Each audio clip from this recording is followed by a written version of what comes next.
so what? He's a Nobel Peace Prize. I'm like, I just read you his credentials. Do you not understand that all the things that he does requires him to be really good at math, very good at math? So to kind of give you an idea of how good he is. Who knows someone or owns a Harley Davidson? Girl, do you own one?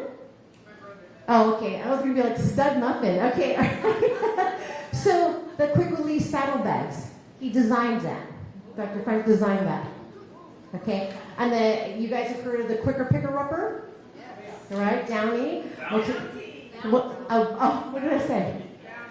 Bounty, I'm sorry. I said, Downy, that's the dryer sheets. Okay, that's another thing. You'll have to tell me if you were related to that. So anyways, the Bounty Quicker Picker Upper. So they got sued, and they hired Dr. Frank to say, hey, can you see if it's true? And unfortunately, they weren't the Quicker Picker Upper. This other German company was. But then they redeemed themselves, earned their prize back, and Bounty's now the Quicker Picker Upper. So he is the designer and designed the testing methods to measure that. Now, ladies, not that we're just related to cleaning, but he also, that same company, bought the company called Tampran. Now, with that, you guys know that as Tampax and all the sanitary napkins and so forth, well, he developed the measure of how to measure the absorbency and maximum efficiency. So he's touching male and female lives. So, and with that, yeah, indirectly, it's PG. There you go. He also has developed measuring tools for Windex, Kiwi Brands, and Johnson Wax. Anyways, with joy and pleasure, I want to introduce you Dr. Douglas Frank.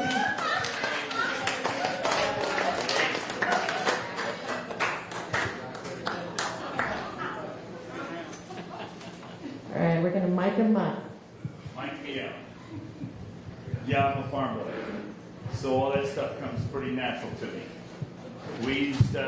I built these big machines that were as big as cars. They test 6 women anatomies simultaneously, and use sheep's blood and the whole 9 yards. So that was an interesting project. I know more about strings than you ever wanted to know. You ladies.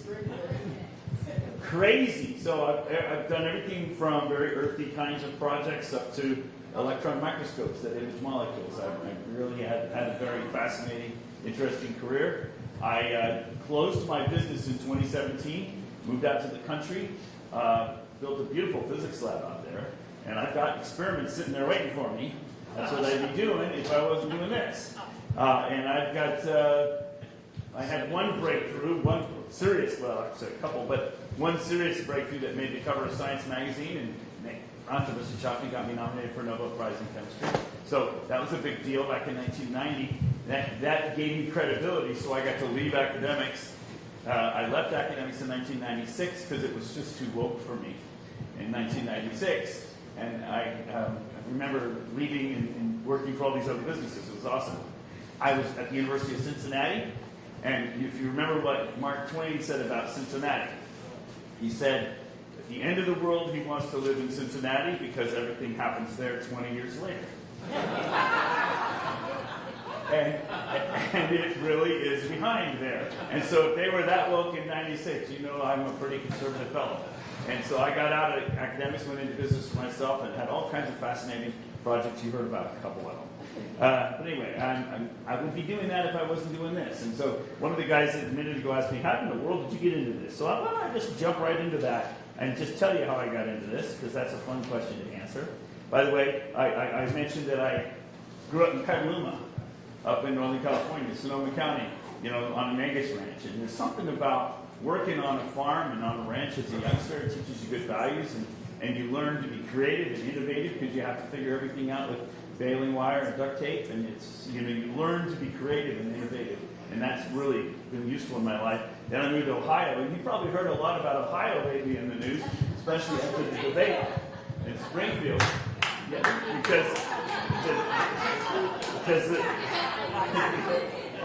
but you've heard a lot of talks today already about the craziness in our country right now. And if you think about it, Springfield is a small area, 50,000 population, They brought in 20,000 Haitians. Okay, 20,000 Haitians into a community with only 50,000 people. That's insane. Obviously, somebody has them in debt. Obviously, they're destroying that community on purpose. That's not an accident. So that gives you an idea. But Trump's he's on the rampage. He's out there defending them already, you can tell. And, he's rescuing the animals from the Haitians. He's our good guy. But given all that, I just want to say, even though I think my first election was in 1980, I voted for Trump. I voted for Reagan in 1980. It was my first election. Even though he was formerly my favorite president, I think Trump is my favorite now. And I think he's probably the best president in my lifetime. But I'm a little concerned. And what I'm concerned about is I see too many people expecting him to be our savior. Trump is not our savior. Everybody is focusing on, we got to win this election or everything is lost. Yeah. If you're thinking that way, you have been psyoped. Yes. You have bought into a false narrative. He is not the solution. You are. Yep. You are the solution. Yep. And if there's anything, if I was going to say one thing about Urson wherever he went, if I was going to say one thing about him, he is so focused on local power and local. Your power is local. And we were talking about Huntington Beach yesterday, and Huntington Beach, they just passed all these rules that for the 2026 election, that's going to be they're going to run their own election locally. How can that possibly happen? That's more important than what's happening in Sacramento. That's more important than what's happening at the federal level. And around the country, I've been in 48 states now. I do this 25 out of 30 days a month. Been doing it straight now for 4 years. I get to see patriots all over the country, and I've learned so much. And I learned from each of the groups I'm with. I learned more today. I appreciate being with patriots. I get to hang out, like Dr. Kaufman said this morning, I get to hang out with some of the smartest people and the brightest and best in the country. I learn a lot. And so, I'm a scientist, and, when I started this work, I thought, I'd just come in with my skills and my math and show you the elections are all hacked, and then everybody would fix it. And that just shows you how naive I was, right? And that's a problem when you think in this cyber world. And I happen to build electronics for a living too, so I never trusted electronics. In fact, I was one of the first 300 people on the internet. I was in the DARPA grant for that. I was number 297 out of 300 on that grant. So I've been doing this stuff my whole career. I was programming in high school back in the 70s. I live and breathe electronics and software. So I just can't even believe that we're even considering the option of running our elections with machines and electronics. To me, it's totally preposterous. I can hack into all that stuff, and I have been doing that. And we'll tell you a little bit about that in a minute. But anyway, I'll just give you that kind of crazy introduction. They do call me the Johnny Allen Seat of Election Integrity because I've been all over the country. I've spoken in person to over 100,000 people, and I think that's what Dr. Kaufman pointed out, that it's absolutely right. I thought at the beginning that it was the information that I was conveying that was going to be what was important, and the logic and the things. I've learned that's not what's important. What's important is us, the humans. We have to educate each other. We have to engage because we're the solution. And I always joke about it. Jesus didn't send emails. He went town to town because that is how you make a difference. It's the touch. We need to be together. That's the way this is working. So anyway, they call us election deniers. NPR did a hit piece on, I was just on the phone with Mike a minute ago. Mike Lindell and me and Dave Clemens and Seth Cashel, they were focusing on us because we were the ones doing it the most around the country. But I did over 300 formal presentations like this in that year alone. I'm over 650 and over 100 here in California, thanks to the relentlessness of Nettie over there. Crazy woman. When I first started coming out to California, people said, "Why are you going out there? You are wasting your time. That place is communist. That place is Marxist." And they're right. They're communists. It's insane here. But I got to tell you, I think we're having more progress in California in a lot of ways than anywhere else in the country. And the reason is because the people here, because of the pain level being high, the people are awake. I just came back from Missouri and Nebraska. Those places are full of great conservative people who are asleep because they don't have the pain level. I mean, they're out there harvesting their corn right now. They're not thinking about the election. You know, we here in California, you're experiencing the direct negative consequences of really crappy government. So it's waking you up and getting you involved. So your pain level is high. I like something that General Flynn said at a recent event I was with him. He said to people, he says, all you people that are 60 years old and older, he says, you all think you're going to retire and have a nice retirement? You're wrong. He says, you've just been drafted. You're the ones who were on duty when we lost our country.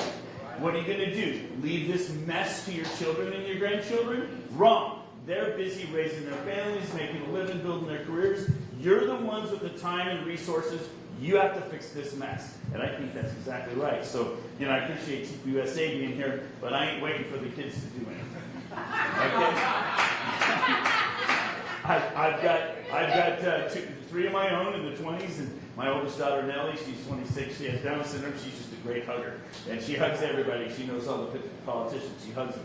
She doesn't know difference. But for my two boys, 24 and 22, fine young men, good Christian young men. My middle boy, Daniel, he's studying for ministry.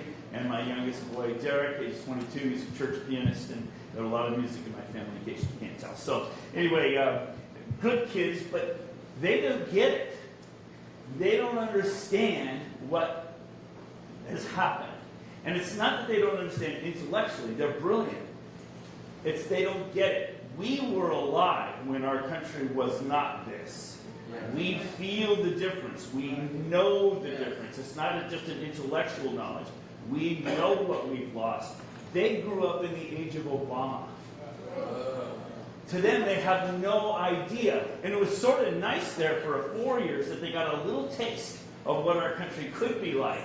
And, you know, in my classes, as I taught over the years, I would always tell my students, I just wish that you could have at least one chance to experience what our country is like when it's firing on all cylinders. And it was doing that in the 80s.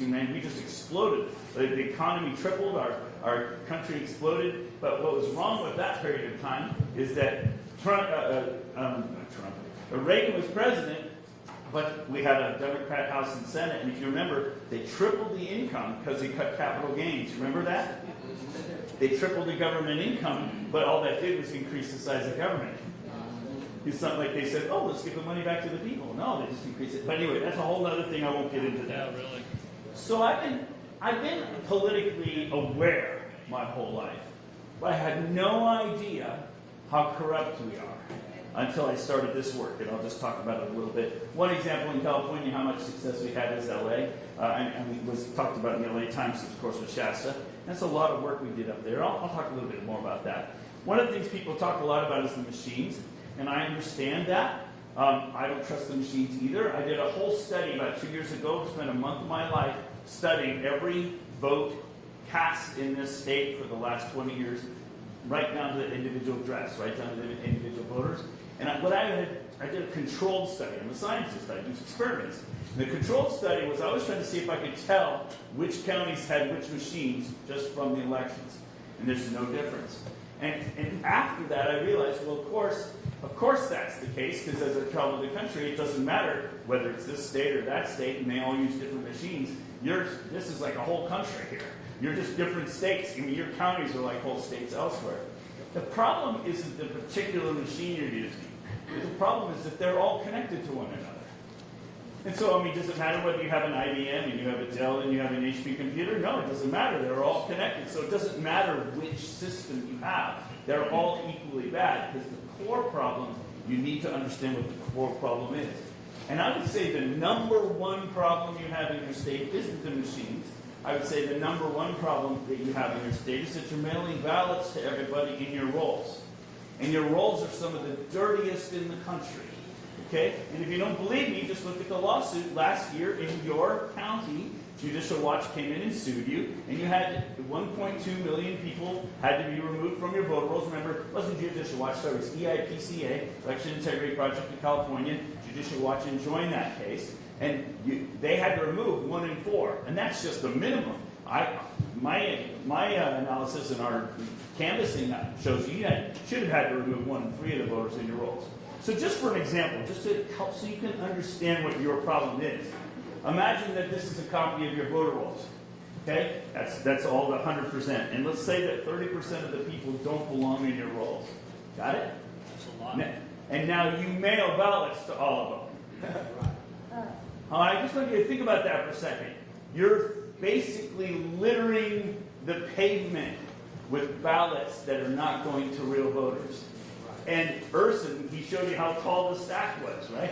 I mean, it's insane. Now, let's say that it's a good turnout, and 86% of the voters turn in their ballots. Well, that would be something like this. And let's say one of the 2 candidates did really well and won 55 to 45. That would be a really good win, wouldn't it?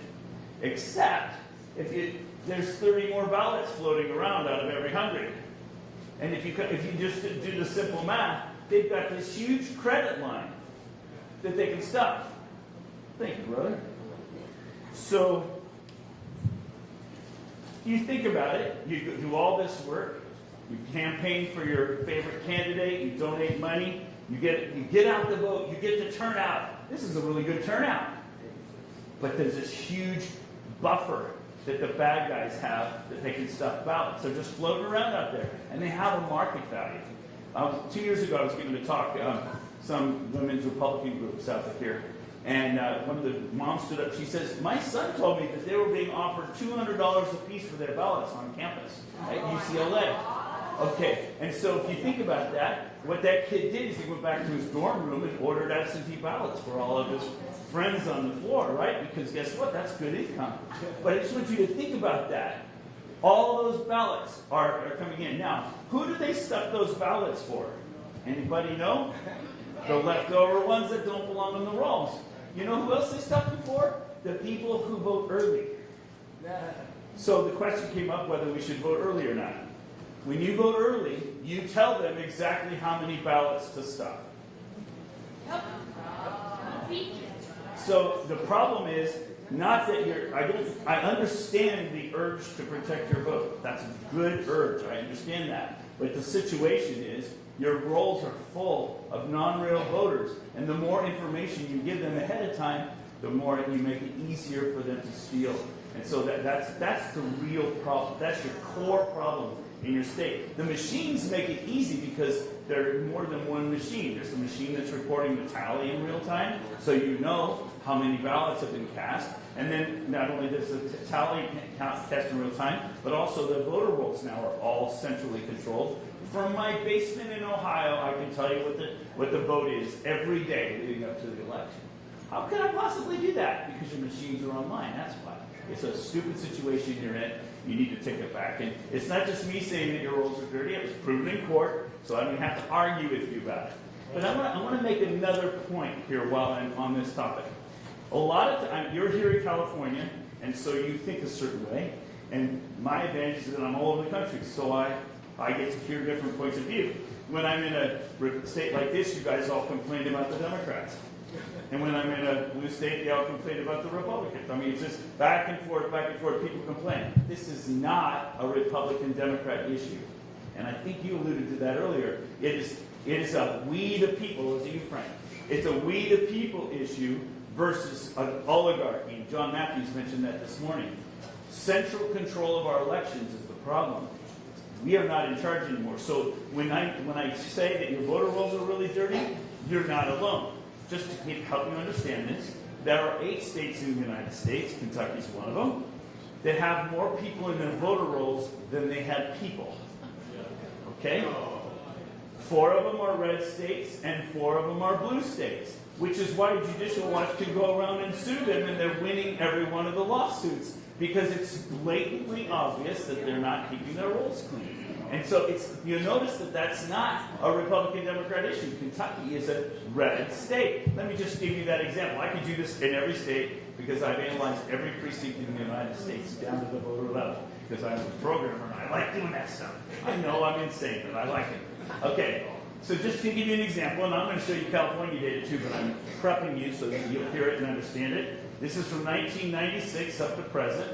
This blue line up here starts at 3 million, and it it creeps up to about 3.5 million. That's how many people are of voting age.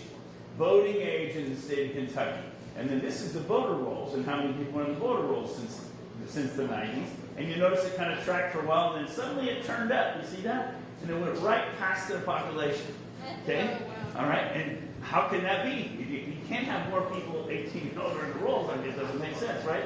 And Judicial Watch sued them, and I'll describe that for you. Notice that the voter rolls were growing faster than the population, and then right before the election in 2020, the rolls just went zoop and went right past. So they had 105% of their people registered. And what happened is Judicial Watch sued them in 2019, and they had to remove several 100,000 people from their voter rolls. And then ACLU countersued, and they put them right back in again. So by the way, your county had to remove 1.2 million people from your rolls, right? Guess how many people are in your voter rolls now? More than before they had to remove them. Okay? And what I keep telling people, and I find this all over the country, I give people a copy of their voter rolls, and the first thing they say is, our voter rolls are so dirty. We got to clean our voter rolls, Dr. Frank. And I'm like, I understand why you think that way, but it's a waste of time to clean your voter rolls. And they're like, why? I said, cleaning your voter rolls is like cleaning your kid's room. Okay? Yes. You can spend all day cleaning your kid's room. 1 minute in, it's over, right? Okay? It's the same way with your voter rolls. You won the lawsuit. They had to remove 1.2 million people from the rolls, and you already have back more people than you had even before that. This is not, the problem isn't that the rolls are dirty. The problem is that you are not in control of your rolls. If you could lock the door to your kid's room, you could keep it clean. If you could lock the door to your rolls, you could keep them clean. The problem is you're not in control of your rolls. The state is in control of your rolls. And if your clerks, a lot of times they think they're in control. But all you got to do is say, well, let's look at the rolls. And the first thing you do is log into the state system. They use the state system to do the roll management. They don't like download a copy and have their own copy that they worked on and report to the state. No, the repository is at the state level. It's completely controlled. And what's so bad about that is that means that anybody in the world with a high school level hacking capability can get into your rolls and do anything they want in there. And that's what's happening all over the country. So that's really the core problem. Now, I've been doing this for a while. Anybody see the recent lawsuit with Tina Peters? Did you see that? Yeah. And my name was mentioned, how many times a day in that case? And the reason is because I arranged, that was the first time ever that I had met with a clerk. If you haven't heard about her, you can watch this movie. It's about an hour long called Selection Code. It's the first time I ever met with a clerk and showed her that there was fraud, and she was all freaked out about it. So we did forensic images of her machine. And I'm the one who arranged that, and I used some of Mr. Lindell's resources, so that got him involved, which is why they took away his phone too, because they were researching this to figure this out. Now, I want you to realize something, and I'm telling you this story for a reason. I have done this. I have spent most of 2021 hacking into systems.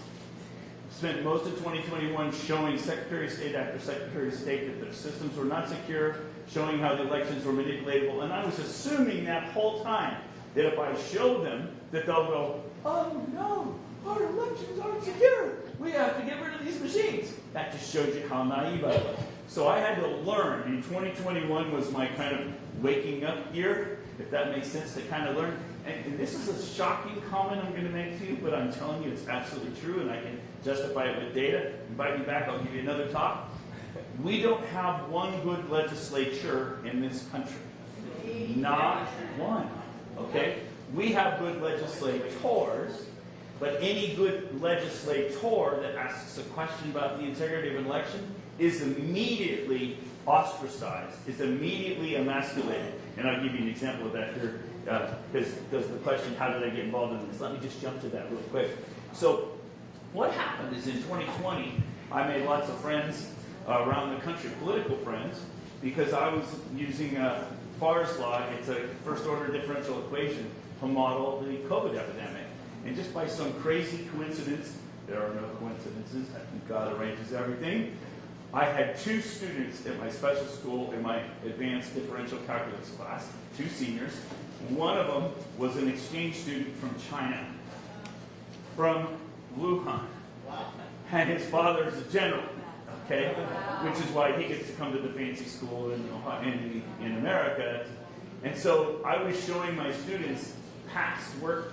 Their senior years, I always do a senior project with them where we apply the math we're learning. And since they were about to learn first-order differential equations, I said, look, we're going to model elections, we could model sunspots, we could model epidemics. There are all these different things we can model, but since it's 2020, we're going to model the elections. Because I've been doing that for 40 years too.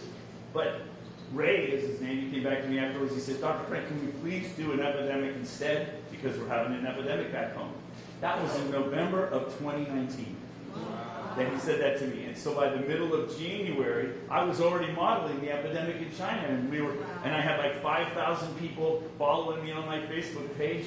And by March, I had about 25,000. And by the summer, I had 150,000 people tracking what all my models. I was modeling every single county in America. I could tell you how many people are going to die in your county next week. Because once you have all your models tuned in, the statistics really work. So that's what I was doing. So I made lots of political friends. So then the election happened, right? 2020. And Doug Mastriano is a senator from Pennsylvania. He announced at the end of November, we're going to look into the integrity of the election. He's a war hero, he's a Republican, in a Republican majority legislature. His reward for asking for this, they took away his staff, they took away his office, they took him off of every committee in the legislature. Okay? They emasculated him. That's a Republican, a war hero, in a Republican majority legislature. How many more stories do I need to tell you like this? Kansas, Oklahoma, Louisiana, Missouri, same stories. I can tell you over and over again. You think these are red conservative states? They're not. We've been taken over already. It's like I really appreciate the fact that we're on the precipice right now, and I really appreciate people like Trevor. He's saying, look, we're 80% through with our Marxist revolution. They're exactly right. But you know what? We're not trying to save our country. We're trying to get it back. We've already lost it. I can show you the numbers. We are already gone. We're already over the hump. We have to get it back. We have to take it back, and that's a different war. And thinking in war terms, that's why I'm reading this book, Sun Tzu. I carry it around like a Bible, even though I read the Bible too. We are fighting a war. We have to think of it that way, and it's more of a guerrilla war right now. And so we're thinking that way. One other thing I would just make a comment before I finish this story. Soros was on television in 2006, and he said he launched what's called the Secretary of State Project. Anybody ever hear about it? Yeah. Look it up online, the Secretary of State Project. He announced that he was going to own, he said it, these are his words, he was going to own every Secretary of State by 2020 in the United States. Okay? And he nearly does. Some of them he doesn't own, they're just too stupid to know better. Because I've met some of them. But then he was so successful at that so quickly he announced the Attorney General Project. And in 2015 and 2016 he announced they're doing the Sheriff's and School Board Project. They are taking over our country in every state. And I'm from Ohio. And we just had last year an election to decide whether or not abortion would be a constitutional right or not. It was issue 1 on our ballot. Well, the people in Ohio are more conservative than most of the places in the country. And if you were just to look at the population, that would easily be a win against that issue. However, hundreds of millions of dollars flowed into our state to address that issue.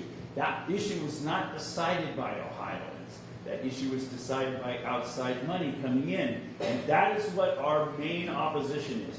We have each other, and this is powerful. Each of us is a valuable asset in this war, but they have an ocean of money. Unlimited amounts of money. So that's where education comes in. We have to educate, we have to organize, we have to touch each other, we have to know what's going on, we have to engage this war. Our power is us, and our local situations, they got the money. That's kind of the two players that we're in right now. So you have to know that. Okay, I was a little off topic, but I'm coming back to the story now. So anyway, Mastriano, I told you what happened to him. They appointed 2 of the legislators to be in charge of the investigation. And the next day, and in November, I got a call from Kathy Barnett. she's from Montgomery County, Pennsylvania, and she said, Dr. Frank, would you please look at my election, because we become friends during COVID. Would you look at my election? They're doing an investigation statewide. And can you investigate? I said, sure. So she sent me the data for her election. I studied a bunch of it, and I had a whole bunch of questions. And so she introduced me to the legislators, and when I showed them my work, they're like, wow, we like this work that you're doing. Would you like to be on the team? And so I was put on the team of 6 people who were in charge of the audit for Pennsylvania. Legislators aren't good at math. In fact, Wes Diamond used to joke. He says, we went into law because we can't do math. He used to joke about it. And when I would explain stuff, he'd say, Dr. Frank, please explain it to us like we're 10 years old. And please use crayons, you know. And then I would start explaining, and he'd interrupt me again. He says, no, talk to us like we're 5 years old. You know, you really have to simplify the math. They're not into math, but that's kind of my thing. So I was doing that. But anyway, so I looked at her election and found all kinds of problems. And I just want to tell you 2 short stories because it will teach you so much about our situation. I could talk about Pennsylvania a whole day, but I just want to give you, it'll set the stage for what I'm about to show you. So the first thing we did is we just went county to county, Erie County, Crawford County, Mercer County, one at a time. How many people voted here? How many people voted here? How many people voted here? How many people voted here? We just made a list and tallied it up. Very simple. Count up how many people voted in every county. Then we went back and we said, how many ballots were tallied here? How many ballots were tallied? How many ballots? So you have a list of how many people voted and a list of how many ballots were tallied, and they should match. But we had 765,000 more ballots that we tallied than people who voted. 765,000. And when I tell you that, you should just say, that's ridiculous. That can't be right. That doesn't make any sense. I wouldn't believe that. And I didn't believe it either. But then, remember the story about the guy from the United States postal contractor who is driving 200,000 ballots, fully completed ballots, in envelopes, signatures, everything, from New York to Pennsylvania. Those were 200,000 ballots being cast, not by Pennsylvania voters. And that gets you a third of the way to my number, doesn't it? So you might realize, guess what? That's not such a ridiculous number after all. Okay? So that helps you to realize this is a real deal thing. So in other words, they're going to stuff all these ballots. The other thing, and I should prepare a slide for this, I do have it, but it's later. Do you remember that graph from Michigan where it goes up like this and then this goes, point, shoots straight up? And that's when they added 156,000 voters to the rolls. A lot of people think that the machines are flipping ballots. That's an injection of ballots. Does that make sense? It's an injection of 156,000 voters as well.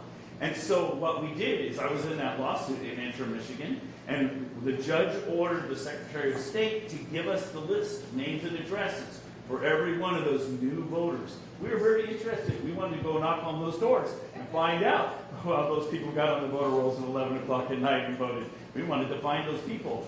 And the Secretary of State agreed. She said to the judge, I agree. I will give you the list of those 156,000, but it'll take us 2 years to prepare that list. Okay? So, see, what we're up against is we're up against an organization that is not going to be transparent with us. And so that's what we're up. So a lot of people think that they are flipping ballots. They're not stuffing ballots. There's a few examples we have of flipping ballots, but 99% of this fraud around the country is stuffing ballots. And we've proven it in your part of the state as well. We even overturned an election here recently, right? It was a city council election, was it in Orange County, where they found like 270 ballots in that one? Yes. Those are stuffed ballots. They're illegally harvested ballots. That's an idea. But anyway, back to my story. I'm teaching you, right? Okay, so that's the first story. The second story is there were 4 Supreme Court cases from Montgomery County after the election. You might remember that. And the lawyers asked me to focus on that. So I did. And what I discovered something very interesting. 6 weeks before the election in 2020, the voter rolls suddenly surged from 500,000 up to 550,000. 500,000, 550,000, that's a 10% surge, all like within 1 minute. Okay, and that was surprising to me. So I followed those voters through. Okay, the people they added, I tracked them through. And I noticed that every one of them voted. And I honestly, at that point, I could make a reason why that would happen. New voters are likely to vote. I wasn't too suspicious. But then by the end of December, every one of them had been removed from the rolls. So let's review. 50,000 people were added right before the election. Every one of them voted, and then they were all removed from the rolls within 2 months afterwards. That was suspicious to me. So I talked to Russ Diamond, the legislator, and I said, I want to talk to the Secretary of State, because I had subpoena authority. It was awesome. This is the only full forensic audit in the country. Maricopa wasn't even close. I was a peer reviewer on that. I can tell you all the inside details of that. We were denied access to just about everything we asked for. Whereas in Pennsylvania, I got to see anything I asked for. So anyway, we talked to the Secretary of State, and she said, oh yeah, the reason we're removing those people is because they moved away. And that surprised me. I didn't even expect that answer. That just blew me out of the way. I wasn't even thinking about that. So I went back and I started looking them up, and she was right. Every one of them had moved away 10 years earlier. So think about what this is. Somebody is taking old copies of the rolls, reinserting people into the rolls, and then those names are now available to stuff ballots for, and then the automatic cleaning up systems of the state were taking them out again for people who had moved away. So that's what was going on. So now don't you want to know who did that? Yes. So did we. So we got a copy 2 months of the logs for the state system. For you, it would be called VoteCal. That's your state system that tracks every voter. We got it's called SURE there, S-U-R-E. Each state's got their own little name.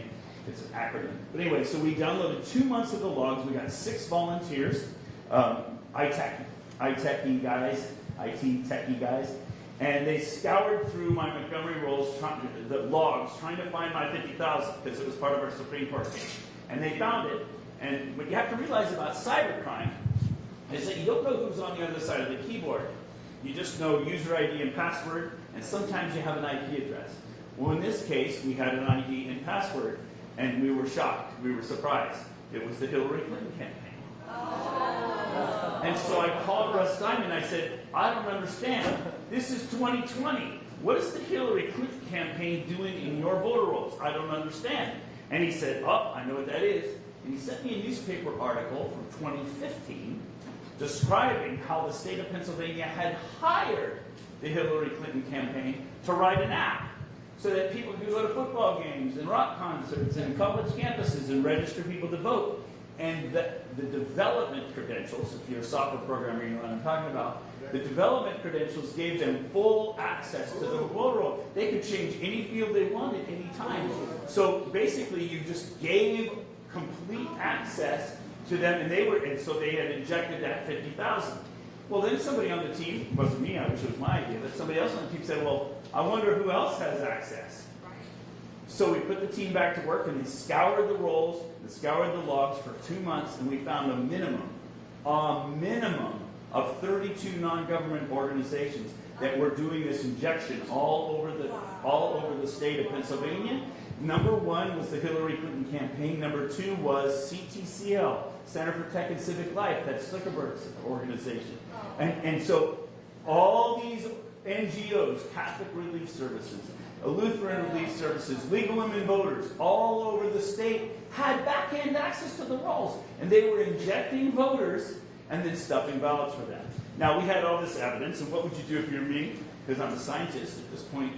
What does a scientist do next? An experiment. So I went to the team in Montgomery, and I said, pick 1,600 residences from anywhere in the county. Don't tell me how you're picking them. I picked 1,600 because you statisticians don't know what I was looking for. I was looking for a certain confidence interval. And I said, you picked 1,600, give me that list. And what I'm going to do is I'm going to run my algorithms on the list you give me. Because the whole time I've been doing this, I've been developing algorithms.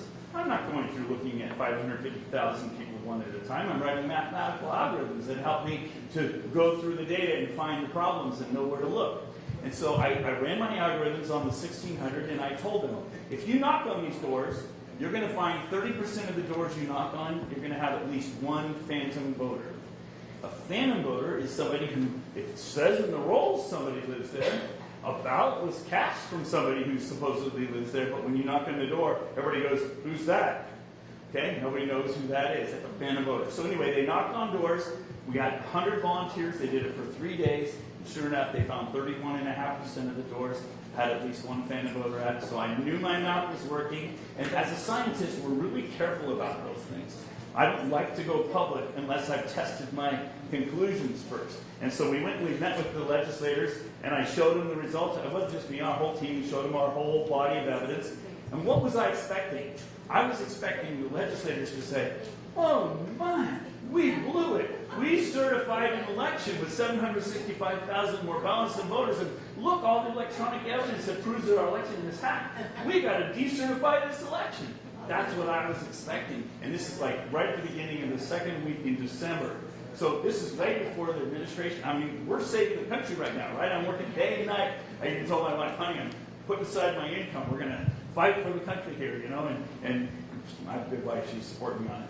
But anyway, so that's what I was expecting to happen, but that isn't what happened. The legislators said something funny. They said, oh no, our voter rolls are corrupt.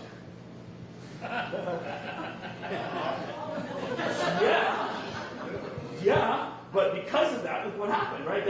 That's the logical thing. So they said, we're going to throw away our voter rolls. And so they drained their state voter rolls, and they hired a firm to rebuild their voter rolls. They paid them $10 million to rebuild their voter rolls. That contract was awarded on December 20th of 2020 to a Pennsylvania firm. And then something happened. 3 days later, that firm got bought by Zuckerberg. That was my moment that I got red-pilled. And that's when it finally dawned on me. I just gave them all the evidence, and they just threw it all away. They're covering the whole thing up. And I was so mad. And I thought I was mad at them, but I think I was really more mad at myself because I was being so naive and so stupid to think that if I actually give them evidence, they'll actually fix the problem. And I thought, they're Republicans. Their guy lost. Don't they want to fix this problem? And so I was pretty mad. And so I didn't talk to him for about a week.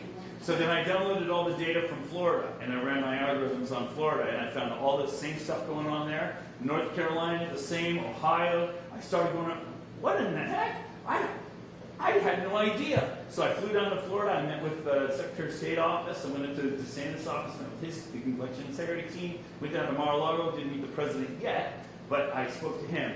All this time, I'm thinking I'm going to Republican states. They want their guy to win. And I'm thinking, this is how I'm going to save the country. Because their guy lost. Don't they want to challenge the integrity of the election? Not a one of them would make a peep. Not a one of them. Not a one of them. And you think, I know you're from the free state of Florida, but I'm not a fan of dissent. He tried to shut down your state, you know. The legislature just wouldn't let him. It's the same way in South Dakota. Kristi Noem wanted to shut the state down too, but her legislature wouldn't let her. But these politicians are smart. They take credit for it, even though they were for the other side. They're pretty smart about things like this. Politicians are smart guys. But anyway, that's kind of a long story, but I needed you to understand that it's not what you think. You think the Republicans are the good guys. No, there isn't one good legislature in the country. But anyway, so when the Supreme Court rejected our 4 cases at the end of February, I was devastated. I thought I was saving the country. Kathy Barnett called me and says, I give up. Thanks for volunteering, but they're not going to do anything. But last week I was at CPAC, and I met Mr. Lindell, and he's all excited about an election fraud, and I'll introduce you to him. So I got to go on and do a 4-hour Zoom with a bunch of attorneys.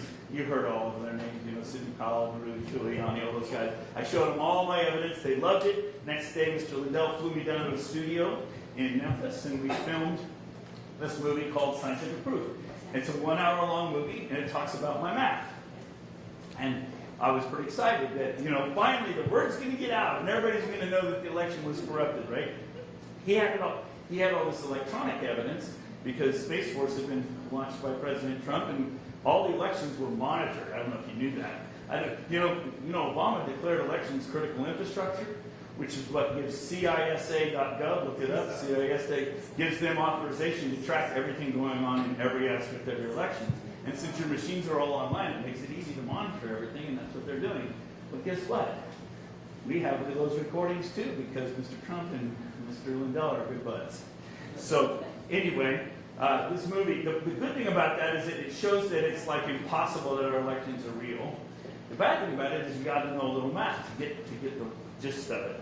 And so we were, though, convinced at that time that if we could go to the Supreme Court and show them the evidence, that would be it. And Mr. Lindell, you know how he talks. It'll be absolutely nice.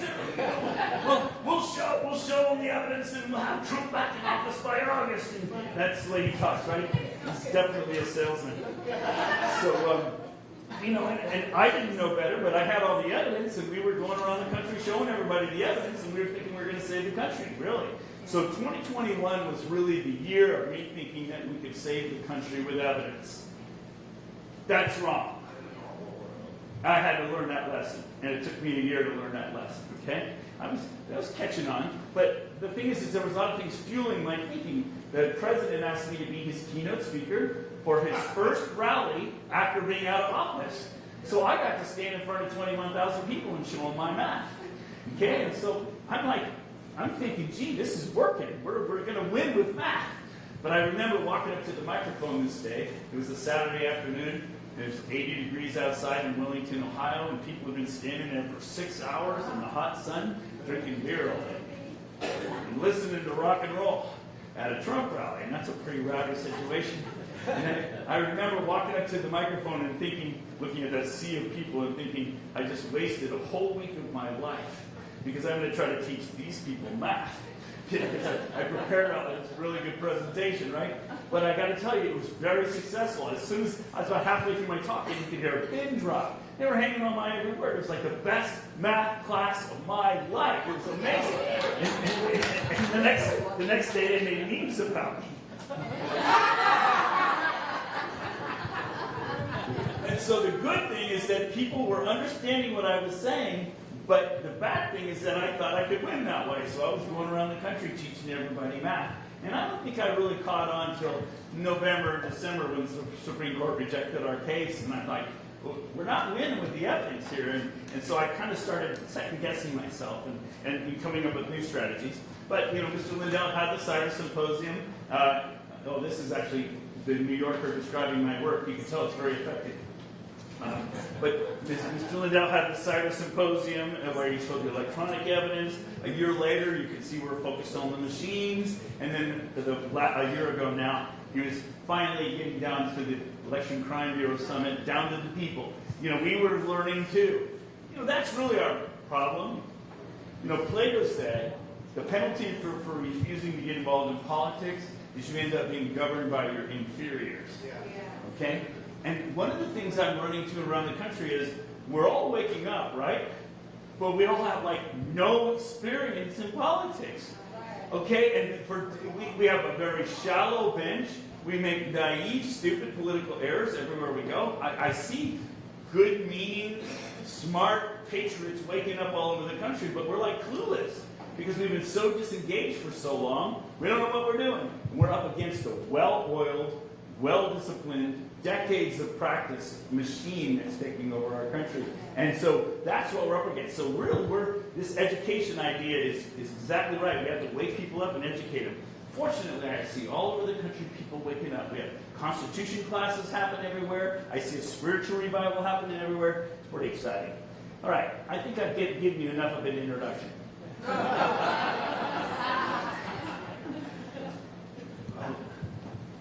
This clock isn't working, Ers. Hey, Ers. It's not working, so I don't know how much time I have left. It's on here as you want. As much as you want, just 2 hours. 40 minutes. 40 minutes. And then you have Q&A. And then okay, good. I'll do my best. So one of the things I try to do is I try to tell you enough about me so you understand the kind of guy I am and the kind of math I did and whatnot. And then I wanted to bring you through my process of growth, where I moved from thinking that I could win from the top down to now understanding that I have to win from the bottom up. Thanks, brother. Good. I got 3 more hours. That's awesome.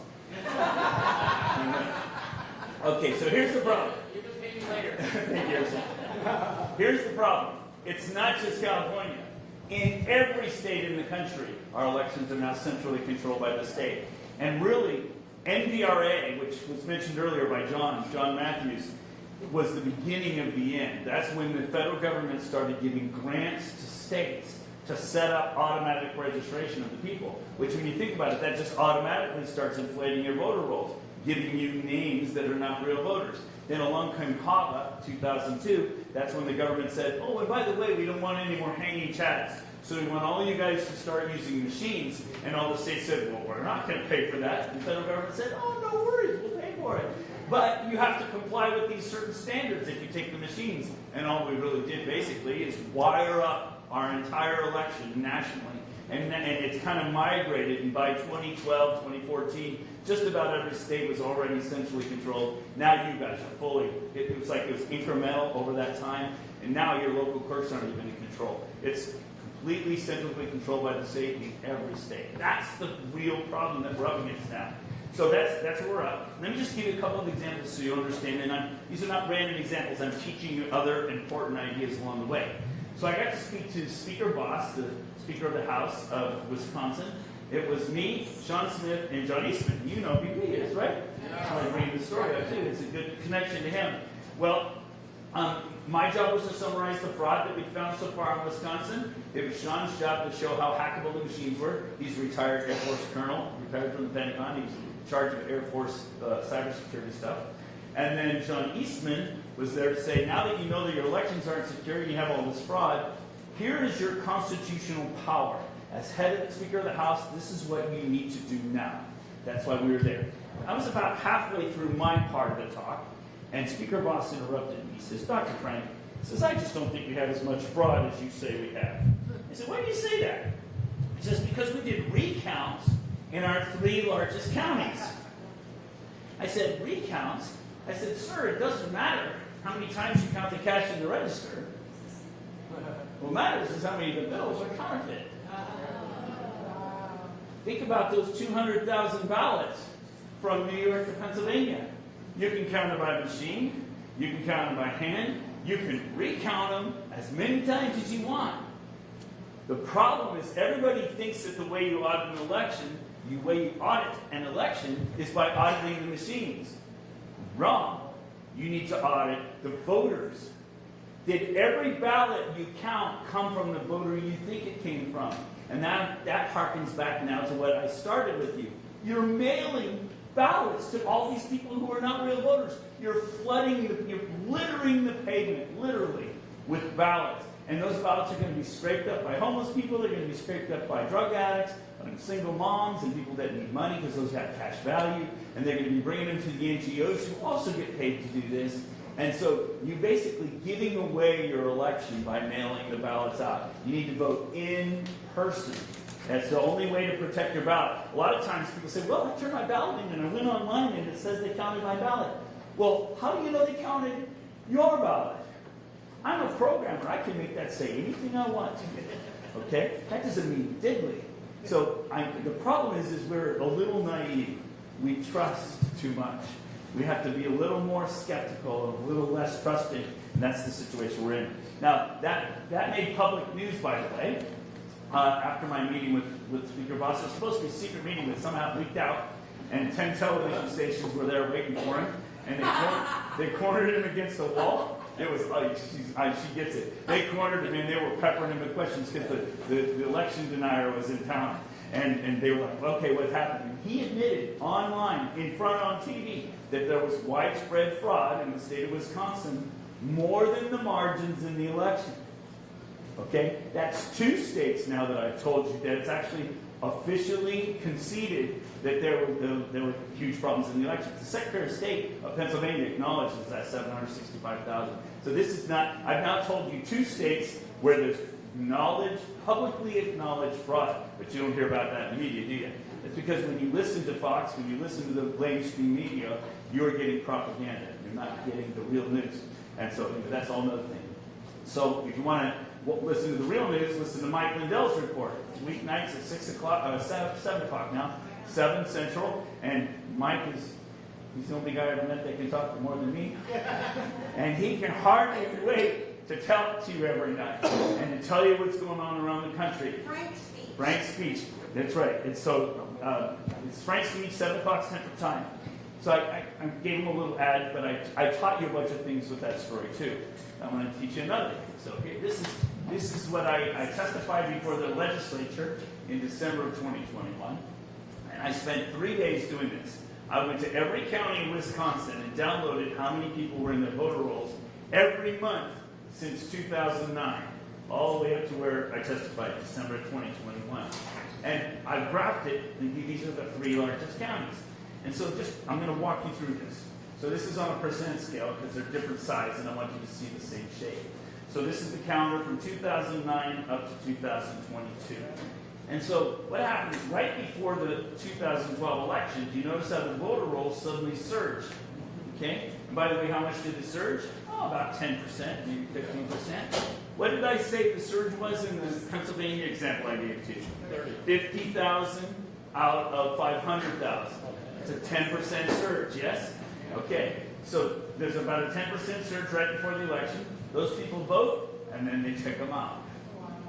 And then here's the midterm election, not as severe. And then here we go to 2016, they fill the rolls right back up again.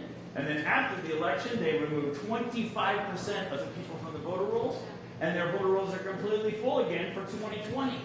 So Speaker Voss was there, and I asked him, I said, how do you account for this, Speaker Voss? And he said, oh, those 3 counties, those big counties, they have a lot of turnover. 25% turnover in 4 years, that's a pretty big turnover. I said, besides, let's look at all your counties. Every county. Wow. Okay? Wow. Thank you for that. And when I showed this to the legislature, it made the cover of all the newspapers the next day across the state because they were being told something. Same thing you're being told. Oh, we can't have widespread fraud in our state because every county runs their own election. Does this look to you like every county is running their own election? No, and neither are your clerks. You call them ROBs. They're different in every state, but your election official, they're not in control. And that's the same. And just so you know, you're not the only one, but they're not the only one. Here's Wyoming, the most conservative in the country. 8 out of 9 people are registered Republican. They voted 3-1 for Trump. They're MAGA'd out. Here are their 3 largest counties, and I'll show you these data on an absolute scale. So I was doing this a year ago, January, I was walking through the state showing the county clerks, they had no idea what was happening to them. You know why? Because they don't download their own rolls and work on their own rolls. All they do is log into the state system and use the state system. They don't even realize this is happening. So I can show you all the counties. You notice it's the same problem in every county there too.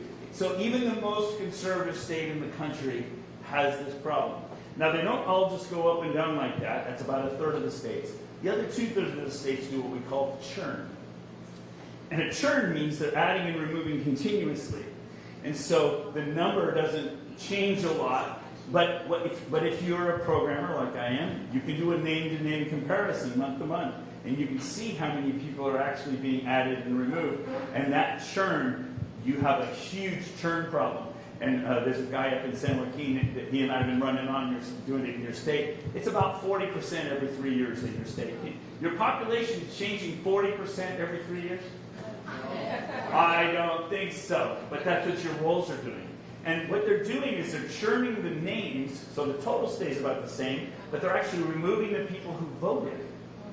And so you don't even realize they're cleaning up the evidence after the fact.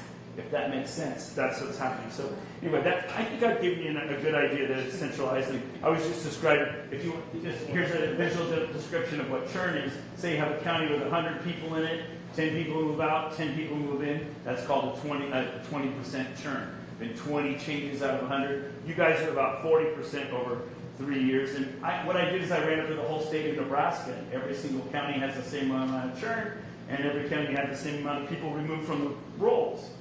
What? Every county in Nebraska? 94 counties? They all change the same amount? I don't think so. It's crazy. It's not real. But it's an example, and I could go on, but I don't want to go on. You get the point. Here's the way to prove to your clerk that you're not in control of your own elections. So in 2020, in your state, you had 17,785,151 ballots that were counted, according to the Secretary of State website. Well, if you download a copy of the voter rolls from the Secretary of State and count them up, how many people voted, it's only 17,070,000. In other words, you don't know who 714,000 of your voters are. Neither does your clerk or your ROV. In LA, for 2020, you had 4,338,000 on the official report. Where does the Secretary of State get that number? From your ROV. This is your ROV reporting to the Secretary of State how many ballots were counted. But if you look at the rolls from your own ROV, it's only 4,170,000. In other words, you don't know who 167,000 of the people are who voted in 2020 in your own county. And neither does your ROV. You should know. They should know, but they don't. And the point I'm making is, you're not in control. So much so, you don't even know who's voting in your own election. How can you even begin to audit your election when you don't even know who your own voters are, who actually voted? See the problem? So that's one of the ways I teach. I talk to clerks all the time. They're, no, we control our rolls. I say, well, give me a list of everybody who voted in the last election. And they can't do it. And then when the number comes out low all the time, and I say, well, where are the rest of them? Oh, that's normal, Dr. Frank. What do you mean that's normal? They say, well, we remove people who die, we meet people who move away. We always clean up the rolls afterwards. And I'm like, no. These are people who voted.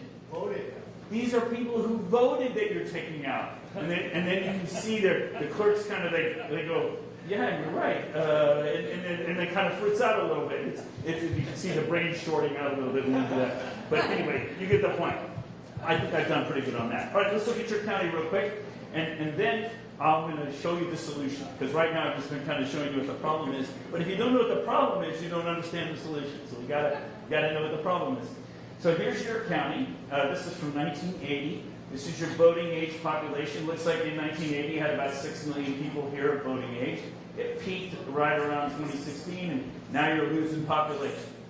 So LA County is actually shrinking right now, and the whole state is actually shrinking. Yeah, it's not just you. It's kind of a shame. My aunt is a famous accountant, and she used to live in Beverly Hills, and so you can imagine all her clients were, right? And between 2000 and 2004, half of her clients left California, and they went somewhere else. And she told me, she's monitoring the statistics for the state, 10% of the wealth in California left during that time. You lost 10% of the wealth of California just in those 4 years. And she knows these numbers, right? So she followed all her wealthy clients over to Vegas. So that's where she lives now. But I'm just telling you that these numbers are real. All right, so this is your voting age population, and this is in your voter rolls right here. This is right from the Secretary of State every 2 years, how many people are in your voter rolls. And I just think it's really interesting that right here something dramatically changed. You see that? There's like an inflection point right there. So it was going along kind of tracking, and then suddenly it started climbing faster than your population. You see that? If I do a little comparison. That's amazing. Okay, and these are right from the Secretary of State website. So this is not me making anything up. I'm just showing you your data. But if I compare the trend, you got about 1.8 million more people registered than is justified by your population trend. That's about 45% more people in your rolls than justified. So, but when I say 1.8 million, that's just a back of the envelope calculation, right? What was it proven in court? 1.2 million had to be removed because they didn't meet the minimum federal standards. Well, there are a lot more that should be removed too, but that's the minimum. So my number ain't so far off. It's a good approximation. But I don't think half of the people in your rolls don't belong there. It's only about a third. But you get the point, yeah. When did motor voter kick in then? Motor voters 1993 back here. But this is when Vote Cal began really kicking in, and you began automatically registering people to vote all around the state. I'm going to show you one more thing, and then you're going to freak out. Okay.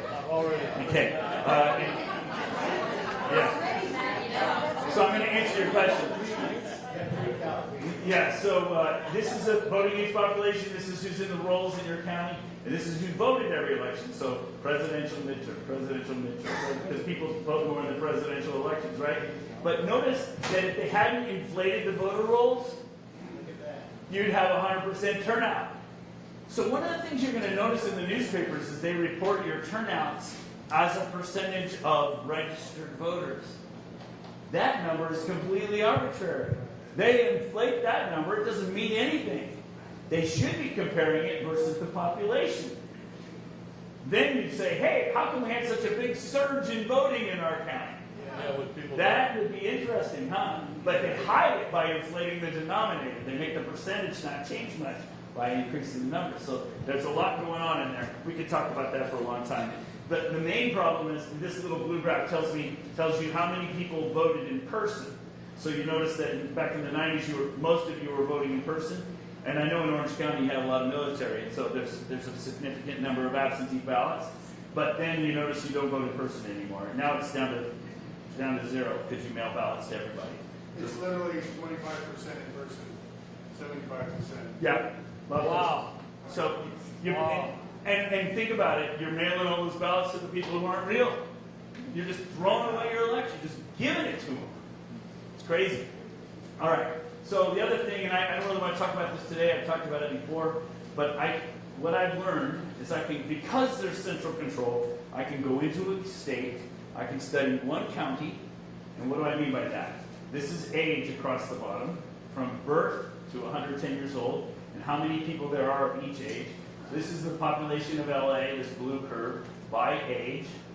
And this is the number of people in 2020 who were in your voter rolls, that black curve. And then this red curve is how many of those people voted in 2020. And if you look at the black curve and the red curve, you notice they're kind of similar. Kind of shockingly similar. Yeah. And if I assume that the ratio between that black curve and the red curve is the same, I can predict every other county in your state to preposterous accuracy. This is called the correlation coefficient, 0.996. If it's a 1, that means my prediction's perfect.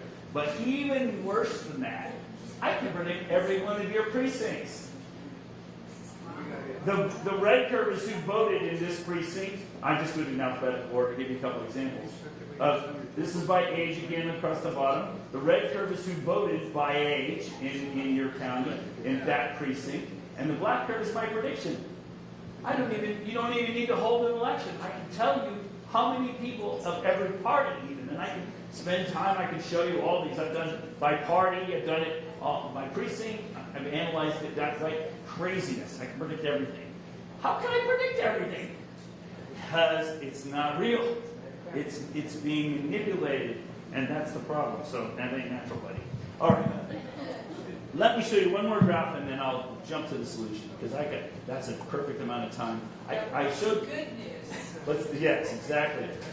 So this is the number of people registered to vote in all California counties, and you notice you're the biggest, so you stick out.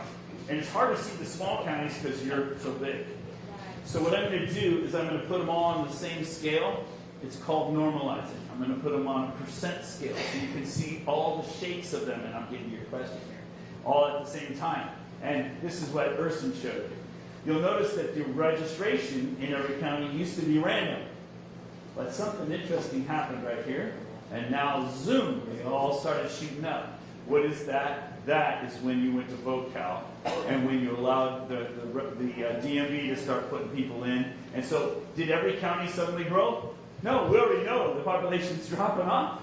So every county except one, Modoc, they have 600 voters in Modoc. So that's a serious issue there, I guess. But you know what? I should pause there. If you have a small precinct with only 1,000 people, you could be like Modoc. You could have clean voter rolls in every precinct because that's what the precinct committeeman's job and committeewoman's job is to keep their precincts clean. That's the way we used to run our elections, locally, with local control and local responsibility for the rolls. We have to get back to that, and we've gotten lazy. We're the problem. We're the problem. So that's registration. I can do the same thing with voting, and Urson showed you this graph, and I'm kind of walking into it. This is every county. Notice that, presidential midterm, from 1990 up to present. And by the way, did you see this in your county, this 2018? Ridiculously high midterm turnout? Everybody always thinks, well, Dr. Frank, all this stuff is in 2020, that's a COVID year. What's your excuse for 2018? Ain't no excuse. You are inflating the rolls, and I like the way Seth Keshel puts it. He says that was then raising the floor, so that when they stuffed the ballots in 2020, it wouldn't feel like such a big jump. It's a new normal, and that's in every state in the country. Oh my God. Every state in the country. Sorry? They did it, they raised it up in 2018 so it not look so big in 2020. That's what Seth thinks, yes, and I think he's Not right. so suspicious. Yes, exactly. Now, you can't see the small counties on this scale nearly as well, so I'm going to do the same thing. I'm going to normalize it. I'm going to put them all on the same scale, and so you can see that as a percentage. And you'll notice that the voting in every county used to be random. But notice, you can see it starting to unify here. That's when we added the electronic machines in 2002, Hava. And this is VoteCal. You kick VoteCal in right here. And now, that's why I can study one county and predict all the rest. Because they're all voting exactly in sync. That tells you that's a way to show you that's the central control that's the problem. So I think I've made that clear. How is all this possible? Of course, it's the machine's stupid, and it's not just, people think it's that machine you put a ballot through. That's only one of about a dozen machines. I could spend a whole day describing all the machines. The problem is that it's all network systems, a whole bunch of systems. How do you register people to vote? How do you mail out ballots? How do you receive ballots? How do you process ballots? I could tell you stories for hours, but it's boring. You just need to get rid of all of that. You need to vote Amish. All paper, no machines. Okay, and this is my daughter, Nellie. She's 26. And people always say, oh, we have to have machines for handicapped people. Well, she's handicapped, and she wore her Vote Amish shirt, and she votes just fine. On paper, she fills in the bubbles, and she knows all the politicians. We just have one problem when she votes, and that's that she's very proud of it. She knows exactly what she's doing. She walks into the voting booth, and she goes, oh, I love Joe! I love John! And she announces every one of her votes to the whole room. So it's not a private ballot for Nellie. But that's kind of, it's so fun to go to the polls with Nellie because of that. And when you're in the polls, all the people, there are like 50 people in the room, and everybody's got a big, stupid, goofy grin on their face, because that is the cutest thing ever, right? It is so cute. And it makes you realize that's what we should be doing. We should be all turning out together and voting together on election day and making sure that everybody's vote counts. That's the way we did it for 200 years, okay? There's no reason why we need to have weeks and weeks leading up and weeks afterwards. All you're doing is getting all those opportunities to steal and change the outcomes. We need to vote in person, okay? And I got the idea for Vote Amish because in Ohio, 60,000 Amish people came out to vote in 2020 for the first time ever. Why did they come out? Because Governor DeWine was imposing code restrictions on them. And so the pain level got high, so they said, okay, we're going to deal with it, right? When you get pain, you turn out, right? It's good. That gave you the idea. All of Europe does it in one day. They have paper poll books, paper ballots, everything's transparent. The ballots are tallied by the local precinct workers, and the results are reported that night. All in one day. There's no reason we can't do that except we're just lazy. How is that possible? Yeah, exactly. And it's funny you say that. I was testifying before the Nebraska State Legislature, and the Secretary of State was watching from closed-circuit TV, and he came storming into the room. I demand to speak to the legislature. Okay, so he went up to the microphone and he says, you people think you can count this in one day? We need counting till Easter. And one of the senators said, what about Europe? They do it all in one day. It was a great moment. And anyway, this is what I think you ought to do. This is what I think you ought to do in LA right now. Let me show you what it is. So we call it the Cajun Clothesline. And what it is we spent $47 at the hardware store. Very fancy equipment here. And 100 clothespins, and the ROB, or your local precinct chair, loads the ballots on. He's deputized. And then you have 6 of your citizens tallying this side of the ballot. In this case, there's a 2-sided ballot. And, a Republican and a Democrat in back, and 3 Republicans and 3 Democrats here. And as the ballots go by, they tally them up by hand. And all of this is being streamed so everybody can watch this at home on their computer. You can have a camera on both sides. They can keep their own tallies. Everybody at home can keep their own tallies. You want to get people to turn out and vote? They get to watch it. It gets them involved and engages people, right? I mean, and people say, well, we can't get volunteers. Are you kidding? It's easy to get volunteers to count ballots. What's not easy to do is get people to stand there and look at signatures all day and poll watch. That's like sticking needles in your eyes. Who wants to volunteer for that? But people volunteer for this in droves. So anyway, this is how this is a spectacle. Now I'm just going to throw an idea out just for fun. What if you guys set up a couple tables like this right here in the parking lot, right here, right in the playground? What if you did that and told everybody, bring your ballots here on election day and we'll tally them up together? It's illegal. In California, it has to go by machine. So Count it beforehand. yes. Yes. And then put it through the machine. Why not? And see what comes out. There you go. They gave you the ballot. They put it in your hand. Why are you giving it back? They gave you the power. What's wrong with you, you compliant person, you?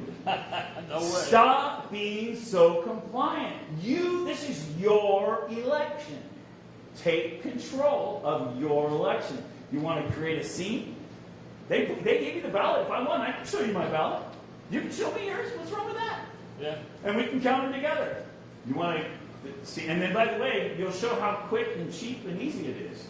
Oh, gee, maybe then in the next election, twice as many of the people will come in and bring their ballots in. See where I'm going with this? Yeah. Why are you giving away control of your election to somebody else?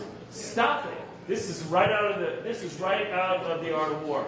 If in a war, you don't let the enemy choose the battlefield.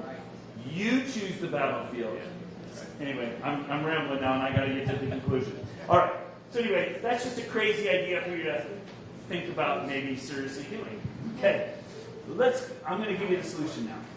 Now, I don't pretend to be, the wisest guy on the planet. I'm not trying to say I'm the only one with the real solutions. But you know what? I'm a wise guy, yeah. But you know what? The advantage is, I'm the Johnny Appleseed. I'm going around the country cross-pollinating. I'm finding all the best ideas that are being implemented around the country, and I'm sharing those with everybody. And so I've collected those into something I call the 7 steps. 7 steps for taking back our elections.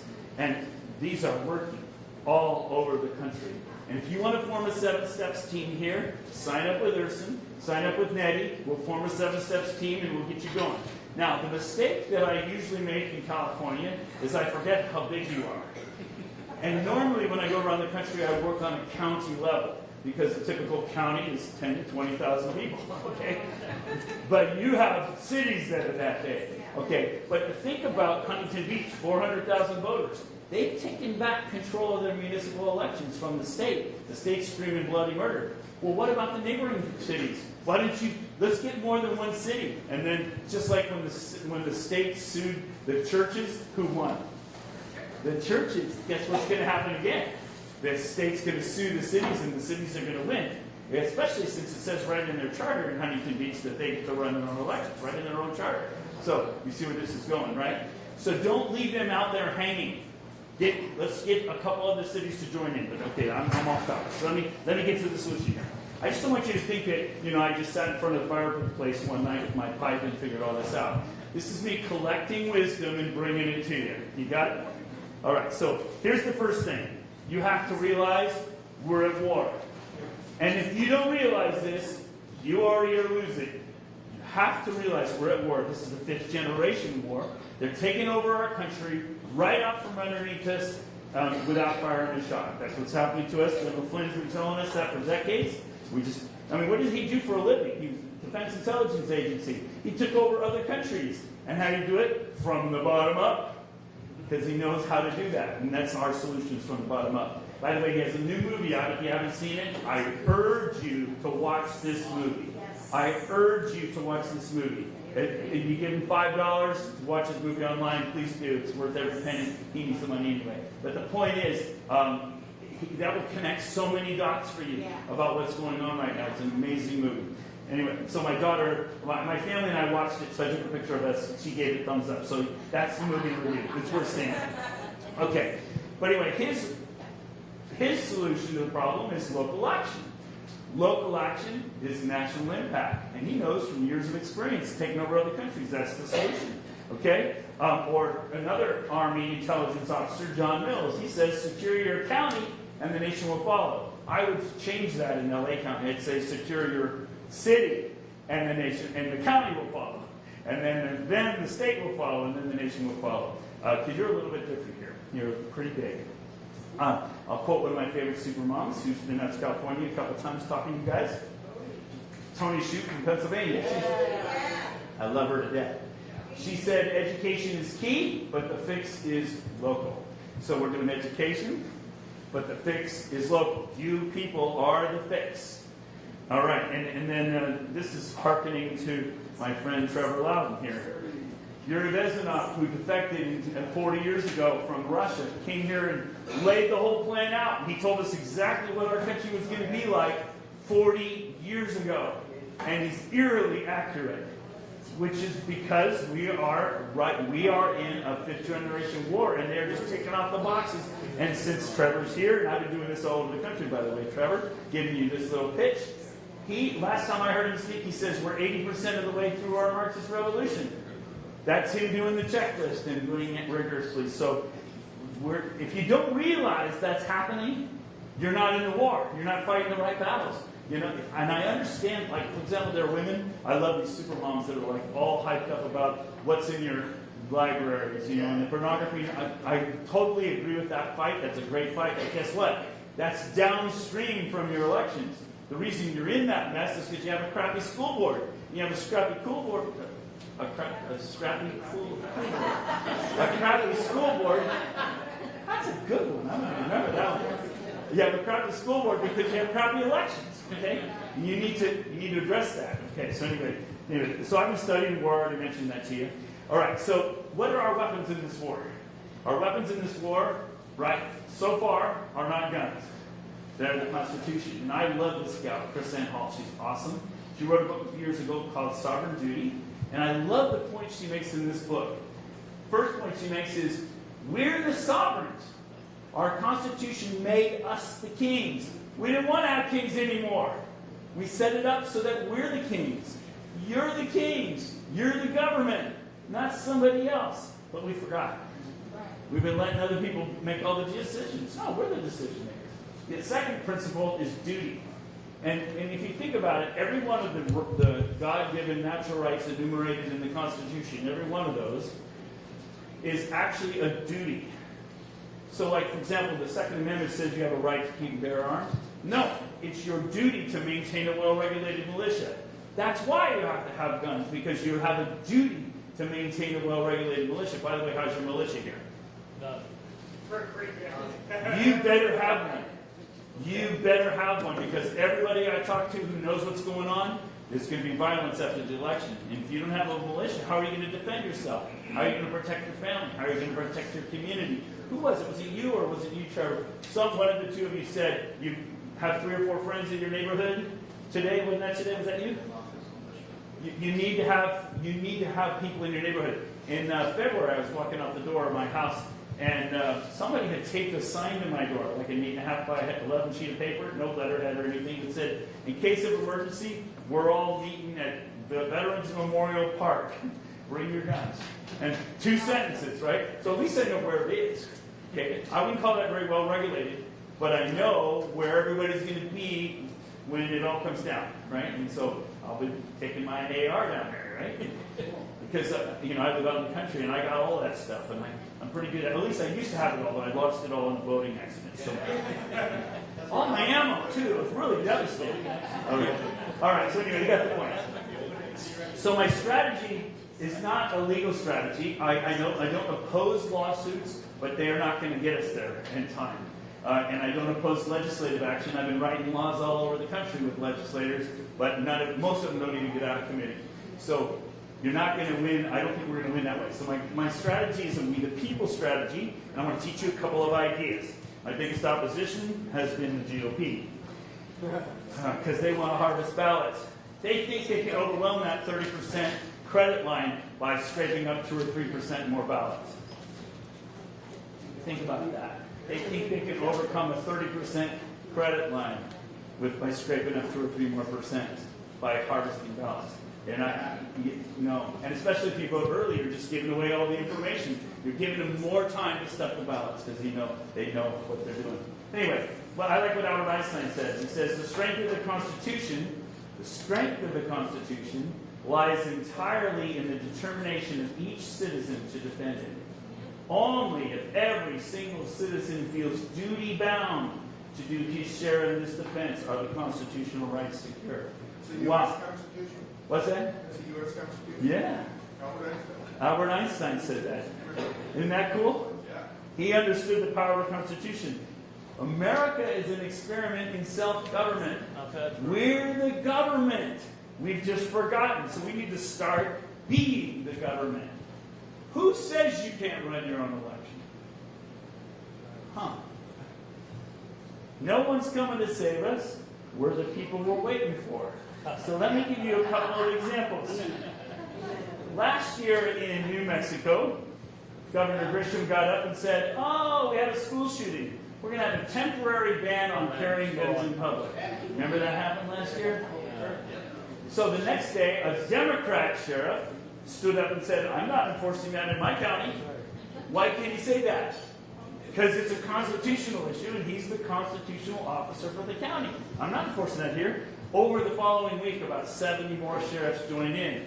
But he was the first one to step up, a Democrat, with the Republicans to shame. That's good. So that's called interposition, where the sheriff puts himself between the tyranny of government and the citizens. But you know what? Every one of us is supposed to be interposing on behalf of each other.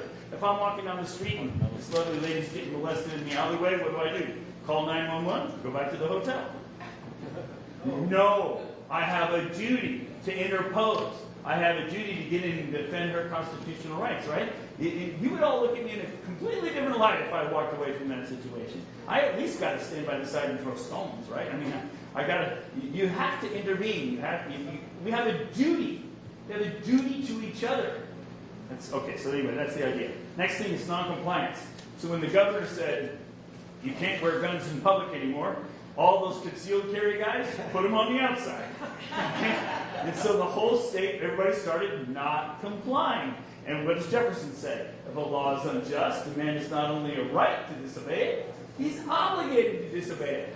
So when she said something unconstitutional, the people said, in your face, and we're not going to comply with your stupid unconstitutional orders. Yes? All right. But here's the third thing, nullification. This is where we fall down. So the example in this case is, and I just happened to be there this day last year, about a year ago, 50 guys put their guns on, and they went and stood on the Capitol steps in New Mexico and said to the governor, here we are, come and take them. Here are guns. And nothing happened because 50 of them did it. Now, what if only one had done it? He'd be arrested in jail, right? 50 of them did it. Now, I just was in New York recently, and when I described this example, their faces went white. He said, oh, Dr. Frank, we couldn't do that here because in our state, we can't even own guns without a permission slip, without a license. And it's like, that's crazy. You've given up your rights? I said, what if 50 of you went and stood on the Capitol steps with your guns? Oh, they'd arrest us all. I said, what if 100 of you went out there and put their guns on and did a demonstration on the steps? They said, oh, they'd send out twice as many police and arrest all of us. So I said, what if 1,000 of you went, put on guns and stood on the Capitol steps? What would happen? And the room was silent. And somebody said, well, that might work. Okay. You have an obligation to nullify any law that is an unconstitutional law. And they have rolled over for so long and given up so many of their rights steadily and incrementally that now they have to incrementally get them back again. Do not ever give up your constitutional rights for any reason, ever. Not even for 2 weeks to flatten the curve. You never give up your constitutional rights. In fact, in an emergency, you need them more than ever. That's when you keep them. So anyway, one more example, and then I can wrap this up. I'm going to finish on time. Woo. Good. So, in a little town called Truth or Consequences, New Mexico, there was this little Baptist church. And during COVID, the governor said, we're shutting down all the churches because they're non-essential. If your church shut down, maybe it's non-essential. So maybe you might want now, I forgive you, because a lot of us made mistakes. Never again. Never again will you allow the government to shut your churches down. That's number one in the Bill of Rights, right? First Amendment, religion. It's right there. Right, the very first one. So you never get that up. Anyway, so the pastor of this little church, he went to his sheriff and he says, Pastor, he said, Sheriff, the state's trying to shut my church down. Are you going to defend my constitutional rights? And the sheriff said, absolutely. I'll go to jail before I let them shut your church down.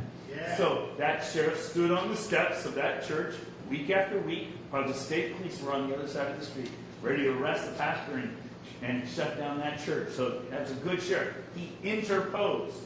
That's interposition. So I'm teaching some ideas here. Second idea was non-compliance. The people, the congregants, they doubled their attendance. So the people themselves said, Governor can say what she wants, we're not going to comply. You have an obligation to not comply with an unconstitutional order. So the people are turning out. Third thing is nullification. So the sheriff shows up on Sunday morning. This is a picture of him on the platform of the church. And he says, guys, I've been reading the Constitution of our state. And it says here that during a state of emergency, I have the authority to deputize as many citizens as I need to address the emergency. He says, everyone please rise, raise your hand, repeat after me. And he swore in the whole congregation as sheriff's deputies. So they basically nullified the order because all of those deputies were there investigating the COVID situation at that church. So you see where this is going. It's nullification. So just interposition, non-compliance, and nullification. A key to nullification is that you do it together. You do it as a community. And there isn't one leader, there's a group of you. And so this is where we fall down as a community. We wait for one person to stand up, but if one person stands up, they're the one in jail. We as a community need to rise up together and work together. And there wasn't a leader of the 50 guys with the guns on the steps. It's just 50 concerned citizens. That's where it needs to be. All right. So I just got to tell you this fun example, and then I'll wrap it up. Yeah, I got time. So in Ohio, Governor DeWine, he's a stupid governor. He's a Republican, but he was one of the first governors in the country to shut down the schools during COVID. So anyway, he said during COVID, we're going to limit groups to 10. So these brilliant super moms in our state, gosh, I love these ladies. They taught me so much. I had no idea about this stuff. These ladies taught me. They organized a dance ball in the capital of Columbus.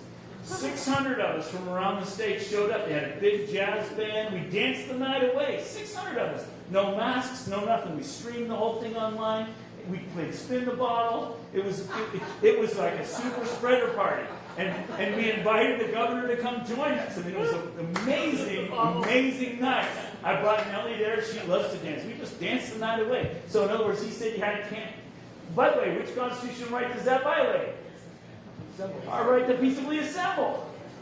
You never give up your rights, and these ladies got it. I thought they were a little wackadoodle at the time, but boy, were they on. They were right on message, right on point.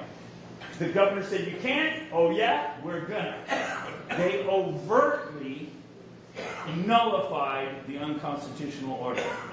What if you can prove that your elections are unconstitutional? Which we can. And what we do is we form these teams. And then you get a copy of your voter rolls. And you find a whole bunch of people in your rolls who are voting, who are not real voters.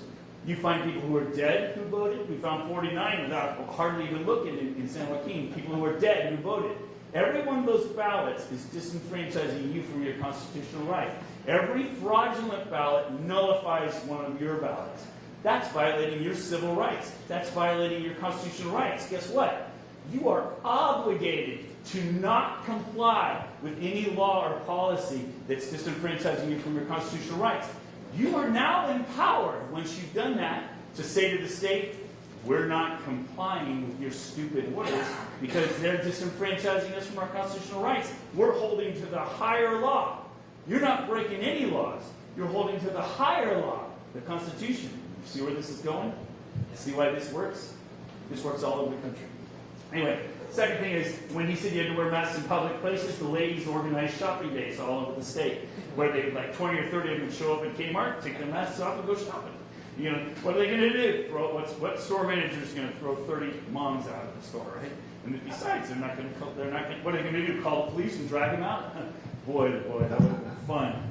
All right, the principle is we either use our rights or we lose our rights. And what's happened to us is we have given up our rights so steadily and incrementally, we've now lost our rights because we've been complying too long.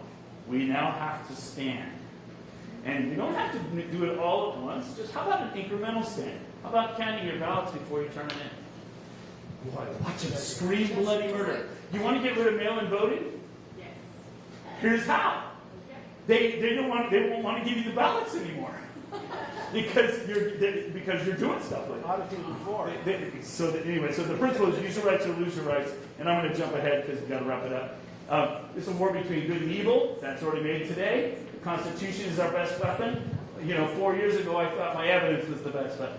I thought the fact I could hack into everybody's elections was the best weapon. I had to learn. No, it's not the evidence. We're winning from the bottom up with the people. I had to learn that.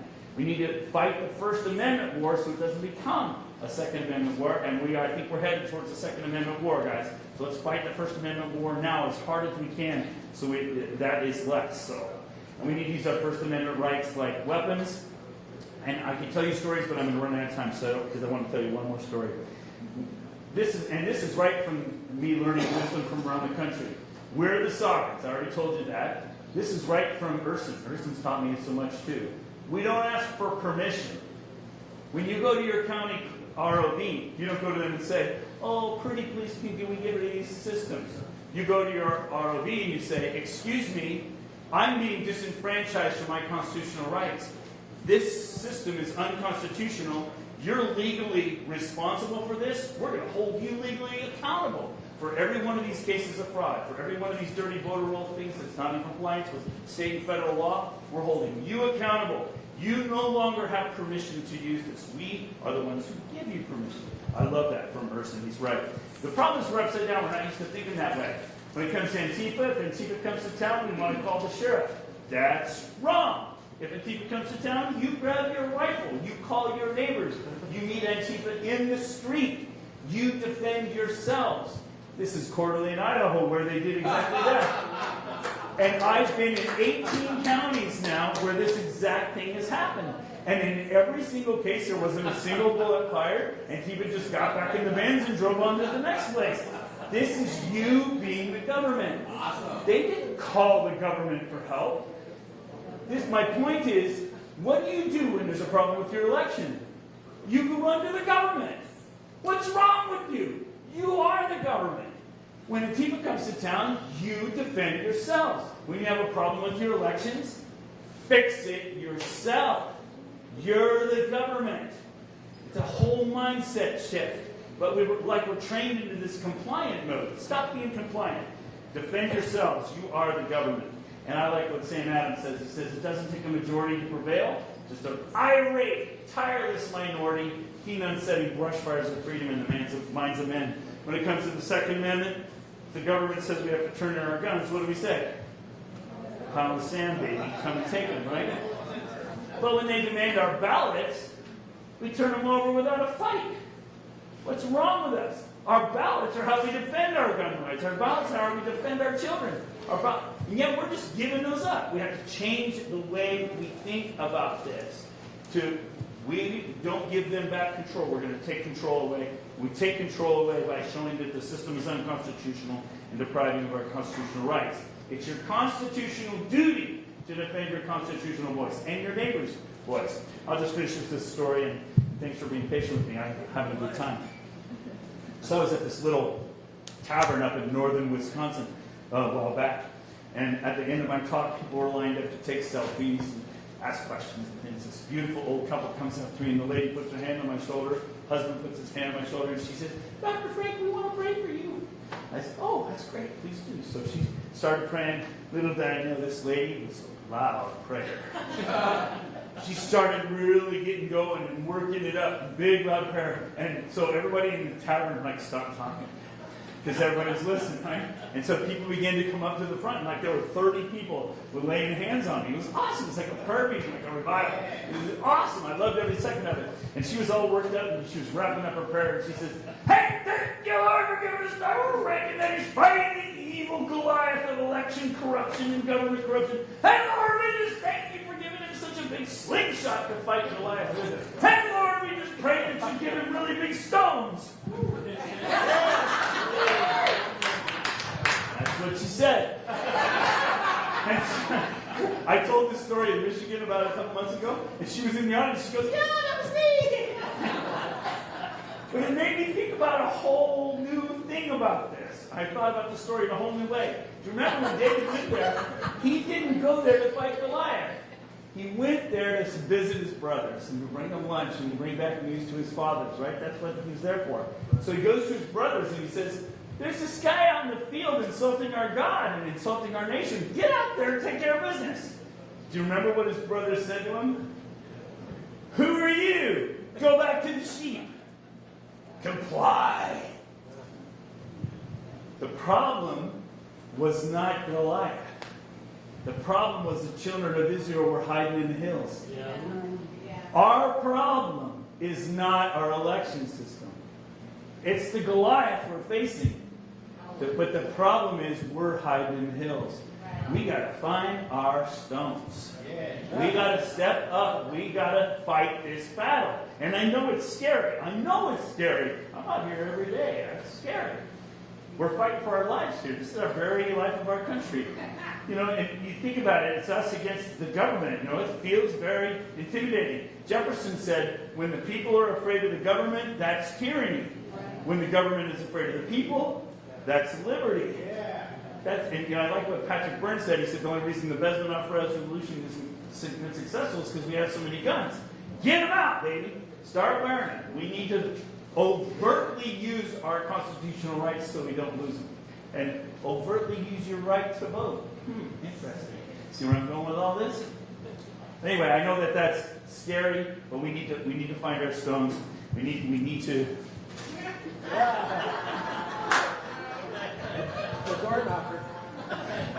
You remember this kid, right? Remember this kid in Tiananmen? That was amazing. And the thing is, if it's only one of you, we lose. Because one of you is a fruitcake. I bet you that fruitcake's in this room. You know, the one who goes and talks to the county commissioners all the time? If not, maybe two people, the fruitcake with their friend. You know what I'm talking about? You know you're winning, and the 7 steps. I always tell my people when I'm training them in the 7 steps, you know you're winning when you can make a phone call and 50 people show up at the county commissioner meeting the next day or the city commissioner meeting the next day, and they show up and they crowd the room and they start reading all the cases of fraud and disenfranchising their constitutional rights right into the public record and demanding that you not use the systems anymore. That's how you know. There are 50 inside and 50 outside on the streets with signs and flags and guns. And I always tell people, you've got to have people on the street with guns and dress them in camo. They got to look as redneck as you can make them. Because then it makes it the cover of the newspaper that day. Right? This is a lot of the tactics we've learned across the country are right out of Rules for Radicals and right out of these are great tactics. They've been used against us for decades. So we need to use them back on them. They work. They're proven techniques. We don't seem to know our own power. We've got to rediscover that. So thank you very much for your attention.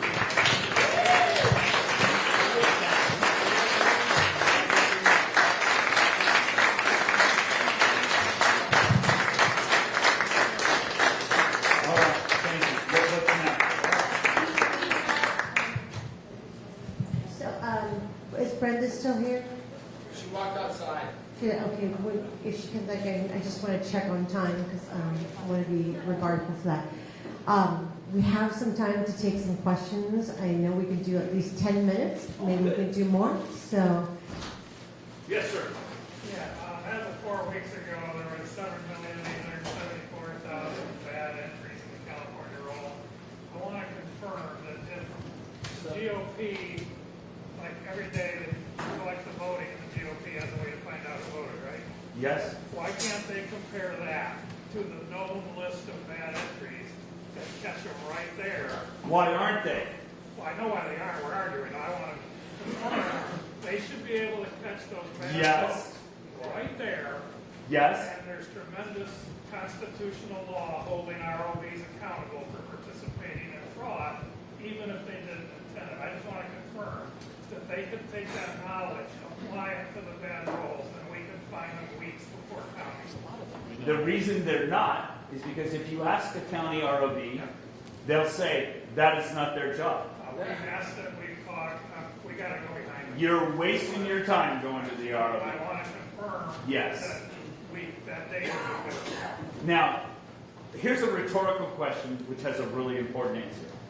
Who is legally responsible for the integrity of your election? Who is legally responsible? Secretary of State. Everybody says the Secretary of State. That's wrong. It's the ROV. Is legally accountable. Well, they're both. Who signs off on it? The ROV turns in the numbers to the state, and what the state certifies, the state certifies that the numbers they got from the clerks or the ROVs are correct. The state doesn't certify the integrity of your local election. That's your ROV. So all you have to do is find fraud in your local election, and you can hold your ROV accountable. So the goal of the 7 steps is to put your leaders in a very difficult place. They either have to address the concerns of their citizens, or they have to comply with the state. If they comply with the state, then we're going to recall them.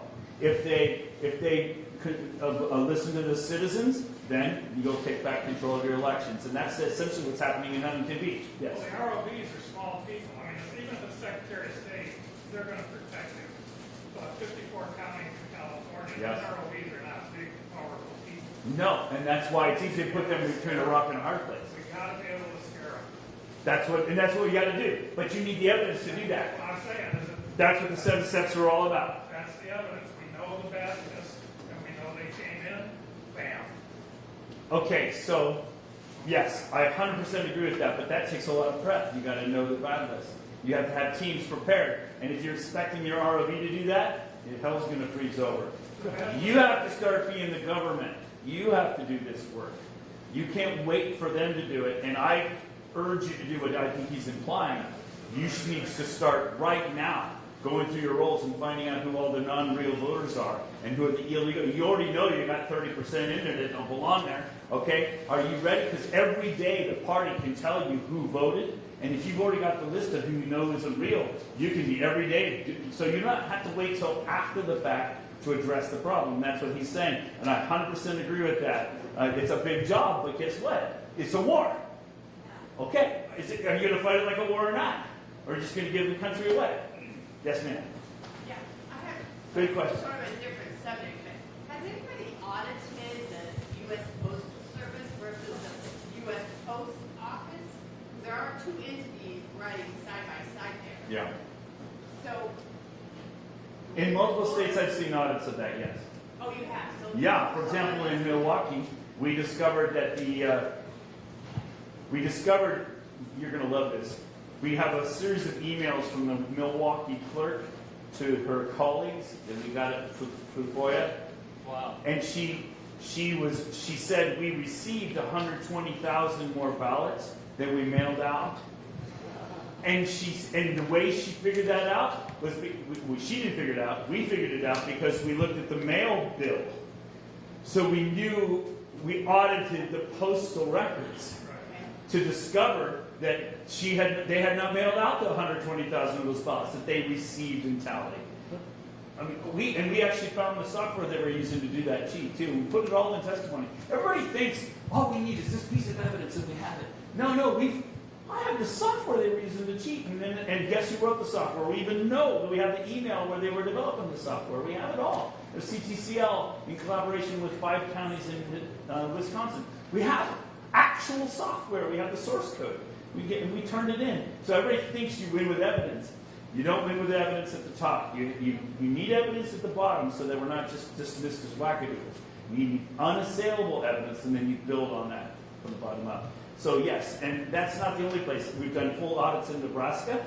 So for example, when an ROV mails out a bunch of ballots and a bunch of them come back, they're supposed to be removed from the rolls, right? You would think. Or put on inactive or something like that. And we've audited that process. And what's interesting is since we can also run the NCOA, the National Change of Address, on the voter rolls, we know how many ballots they were supposed to get back. And I did an audit in Lincoln County, Nebraska, which actually runs a whole bunch of the elections for that whole region because it's the bigger county out of about 10, and it runs them all for all of them. And we did that full audit that you're talking about.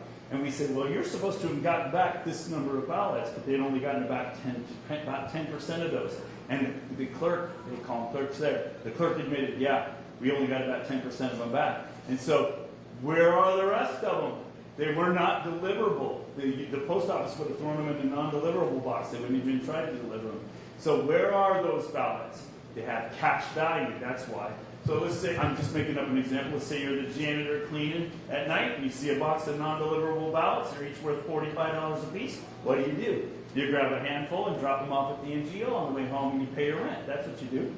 There's so many ways to collect those ballots. If you saw the movie 2000 Mules, the thing I like about it is it shows the stuffing, but I don't like it about it is that it doesn't take you to the next level. Who's paying for it? Where are they getting the ballots? And we know that. That's not, I don't have to hypothesize. When we arrest the NGOs, which is where those mules were getting the ballots, when we arrest the people at the NGOs, they say 40, on average around the country, 40% of the ballots are coming from the post office. 40% of the ballots are coming from the printing companies, the commercial printing companies. And 20% of the ballots are coming from organic harvesting. That's like you follow the truck and take the ballots out of the mailboxes, or you go to the campuses and buy them off the kids. So that's basically how the ballots are being collected that are being then stuffed. If that makes sense. Did I answer your question? Yes, but will those, so are they able to see those ballots that showed up there, or those extra ballots, did they have the proper watermarks on them? or is that something that they Watermarks just is a didn't have? psyop. There were no watermarks on any ballots in 2020. That's a psyop. Oh, it's a sign. It was a way. Oh, don't worry, everybody. We got this. We have watermarks on the ballots. Wait till we turn it out. That was just to get everybody to sit on their hands and watch instead of doing something. I think a couple of states have proposed putting watermarks on their ballots this time around, but I'll believe it when I see it. Yeah, Because they had that guy Joe on hunting bullets or that guy's a total con job. Stay away from Is him. he? Yeah, total con job. Yeah, I can send you a lawsuit that's happening. Yeah, he stole $30,000 from the New Hampshire team, for example, and we documented that and publicized that. There are a lot of con men in this, which is why I don't charge for my work. I don't want anybody to think I'm doing this for money. And honestly, I thought it was only going to be 6 months. So I set aside my income, and I told my wife, honey, just for 6 months. It's turned out to be 4 years. But I'll just tell you, honestly, people are supporting me everywhere I go. People chip in, it covers my ticket. I went about 6 figures in the hole my first year, but that's better than Mr. Lindell's 20 million in the hole, right? Okay? And I'm just glad I'm steadily getting myself out. People are helping. So I'm not worried about it. God's been good. Yes, sir. Bam. And so I already speak like 3 times. I'm going to hear you speak again in a couple of weeks. Do you learn something new every time?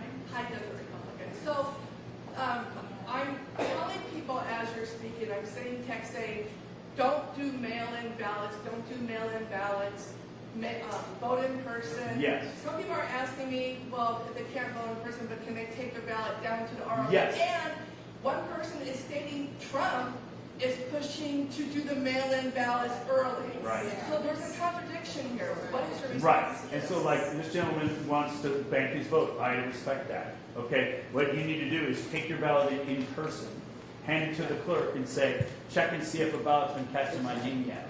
If you mail it in, then if you check, how do you know it was your ballot that was the one that was counted? So still turn it in person. If you want to bank it early, like Urson said, I respect your concern about that. But what will happen is if people do that in person, what will happen is there'll be a bunch of fraud cases generated. Because there'll be ballots stuffed for those people, and when they come in and say, wait a minute, somebody already, and you wouldn't have known that if you'd only mailed it. If you took it in, then you'll know. And then you have an identity theft case that you can file. So that's the first answer to your question. The second answer is about Trump, and I just have to tell you, remember, I told you I got to be his keynote speaker for his first rally after being out of office? Yes. Well, I've actually written several of the paragraphs in the speeches, too. Okay, a lot of us have done that. you have to realize that what he says is not him. It's what he's reading from a teleprompter. And so what will happen is he'll say something, and my phone blows up, and I call Mike Lindell, because he and I are buds, and Mike meets with Trump three times a week pretty regular. I'll say, Mike, you got to tell the president to stop saying that. And guess what? He'll take it out. But what's happened, if you talk to Republicans, the GOP today, this is what they'll tell you. We want you to vote early. And they don't say, we want you to vote early because that's the safest way to vote. They don't say that. They say, we want you to vote early because we have limited resources. And we want to chase the people who haven't yet voted. So we don't want to waste resources chasing people who have already voted. We want to send postcards and phone bank to the people who haven't. So we want you to vote early for financial reasons. They say that right out. We save money. They're not saying this is the safest way to vote. They're saying this is the most economic way for us to vote. That's right out of their mouth, they'll say that. So it's not about integrity, it's about convenience and money to them. And how did that work out for us in the big red wave in 2022? The GOP, I'm telling you, is not about integrity. They're not about winning elections. They're about their influence and control that they have, and it's all about the money. And so the GOP is not our friend. And I hate to say that because I'm a conservative Republican as well, but I'm telling you the biggest opposition to my work around the country is not the Democrats. They're silent. The biggest opposition to me around the country has been the GOP. So, did I answer your question? Yes, you did. Okay, good. Thank you. Anybody else? Yeah, hi. Maryland. Is the post office complicit? If they don't her address, they know she's moved. I think most people are honest. So I would not want to say the post office is complicit. But I would definitely say it's a very tempting offer. If there's $10,000 cash sitting there, you just set it out on the counter in the middle of the post office at the beginning of the day. Do you think it would be there at the end of the day? Probably not. It's probably somebody that slipped that into their bag, their lunch bag. And that's the problem, is that, and it's not just at the office. There's multiple places along the routes where those ballots are they can easily disappear, and they're worth money. They're cash. They're worth money, $45 on average around the country. Ballots are very valuable, and especially in your state, because they're just flooding the market with them. Think about it this way. Let's say you're in a school board race. How many votes are going to be total in the race? 10,000, 20,000, something like that, total votes in your race. And let's say when you run the numbers, you think you're going to win or lose by 1,000 ballots. What's cheaper? To run a campaign and spend $20,000 or $30,000, or to buy a bunch of ballots? It's cheaper to buy a bunch of ballots, so you can campaign from your basement. And in the spring elections, which is when you do your school board races, the turnout is way low and the margins are small. Those are the easiest elections to steal. We find more fraud in those little elections because it's just a small number of ballots. Look it up. Lodi, California. Shakir Khan. He's a city councilman there, and we caught him doing exactly that, and we have a conviction in court for that. So, and the sheriff on that is all excited about it. He's been teaming up with other sheriffs around your state. There's a lot happening in California. Yes. Why was Trump unsuccessful in getting courts to look at the evidence and so forth? Say that again? Why was Trump unsuccessful in challenging? What's essential in getting? Why was Trump unsuccessful? Why was Trump unsuccessful? Oh, yeah. Okay, so imagine Trump sitting there, and this leads to another thing, too, which would be a nice thing to finish with, unless we're out of town. In 2020, people got to remember something. Who was president when the election happened? Trump. He ordered the Justice Department to do an investigation. 3,000 agents scoured the country for evidence. Trump had mountains of physical evidence. He had mountains of electronic evidence. What he is missing were two things. One, he didn't have a single legislature that would stand with him. He only needed one legislature to question the integrity of the election. And you remember, at the end, Pence wouldn't even back it up. So in other words, he had to step down because he couldn't even get one legislature to say, yeah, we got problems with our election over here. Now, the general can't fight the war. The second thing he didn't have was us. We were all like caught like deer in the headlights. We knew something was wrong, but we don't even know what to do because we're so clueless, because we've been so disengaged for so long. We didn't know how to address the problem. We didn't even know how our elections ran. And, Pastor Dave out in Northern California, he always says he preaches to himself and he lets other people listen. So when I say to you, you're all asleep and you didn't know what you're doing, I'm pointing to myself too, because I didn't know what I was doing either. I didn't wake up till the election. I guess I did wake up during COVID too. But my point, so he didn't have those things. And so you can't get standing if the people that need the challenge won't stand. They won't take the case. They won't. And so that was the situation we were in the Supreme Court. A group of states actually filed a lawsuit led by Secretaries of States, and that was rejected by the Supreme Court on standing correctly. The Secretary of States don't have the standing. It's the AGs that do, which is why I traveled the country with Mr. Lindell getting AGs to sign on our Supreme Court brief. We had 6. It was the week before Thanksgiving of 2021. We were going to drop that case before the Supreme Court. Mike was all out there, yeah, we're going to drop the Supreme Court case next Tuesday. It's going to be absolutely 9-0. This is a week before Thanksgiving. You know how he talks. That's Mike. Okay. So that's a week before Thanksgiving in 2021. On the weekend, Ronna McDaniels, head of the RNC, called every one of those AGs that signed on our lawsuit and threatened them that they would lose all support from the RNC if they stayed on that case. Who's our enemy? Is it the Democrats? No. I'm telling you, the GOP is not your friend. And you got to realize this is not a Republican-Democrat issue. Hillary complained for years. She brought federal testimony to the Congress. Russia. Our elections are hacked. So what are we going to do? Have the Democrats complain for 4 years and then the Republicans? And what are we going to do? Keep going back and forth? Or are we going to fix it? They're not going to fix it. I'm telling you now. I've already tried all around the country. It has to be us that fixes it. Yes. Oh, are you done? Oh, sorry. Yes, ma'am. I was wondering about buying the ballots because I didn't know that. I mean, did everybody know this? Am I the only one that didn't know Ballots? this? Oh, yeah. All the homeless people know. Okay, that's what I was going to ask you. Where can I find evidence that this is being done? Like, where? Where do I find the link or where? Because it's interesting that. Did you watch 2,000 Mules? They have the geolocator data. I need to show the evidence in my city because all the community organizers that are doing this in my schools Yes. also have homeless initiatives. They're working with the homeless. So, yeah. But I need the evidence that So they are you're going selling or to buying ballots. you're going to need the evidence after the fact. No, I want it. I mean, how do I get it now? So They're buying you're going to have to be clever about that because you're going to have to catch people doing the crime, right? And they're not going to easily yield that. But we can talk about that. But that's why in my 7 steps, the first thing you do. They're telling them that they're selling them. Form a war.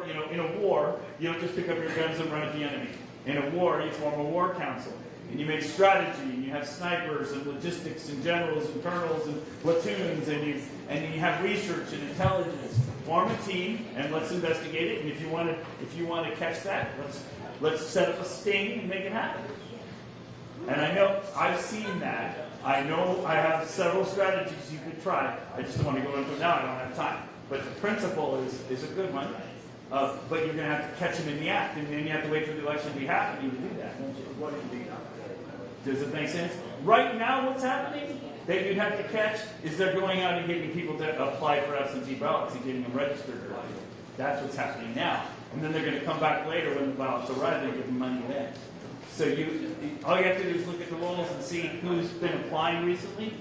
And they live on the corner of 5th and Grand Street. And then when that ballot shows up, that's what you're going to do. California doesn't have unless you apply for an absentee ballot. You're right. That's a great point, and I think I misstated that. Let me restate that, and that's that they're registering people to vote, and so they're registering people who are homeless people, etc. And then those ballots are going to them. That's the same kind of the same principle, but I just misspoke. I'm in a lot of states, so I get confused. How are I doing? Good. Thanks for everything, you guys.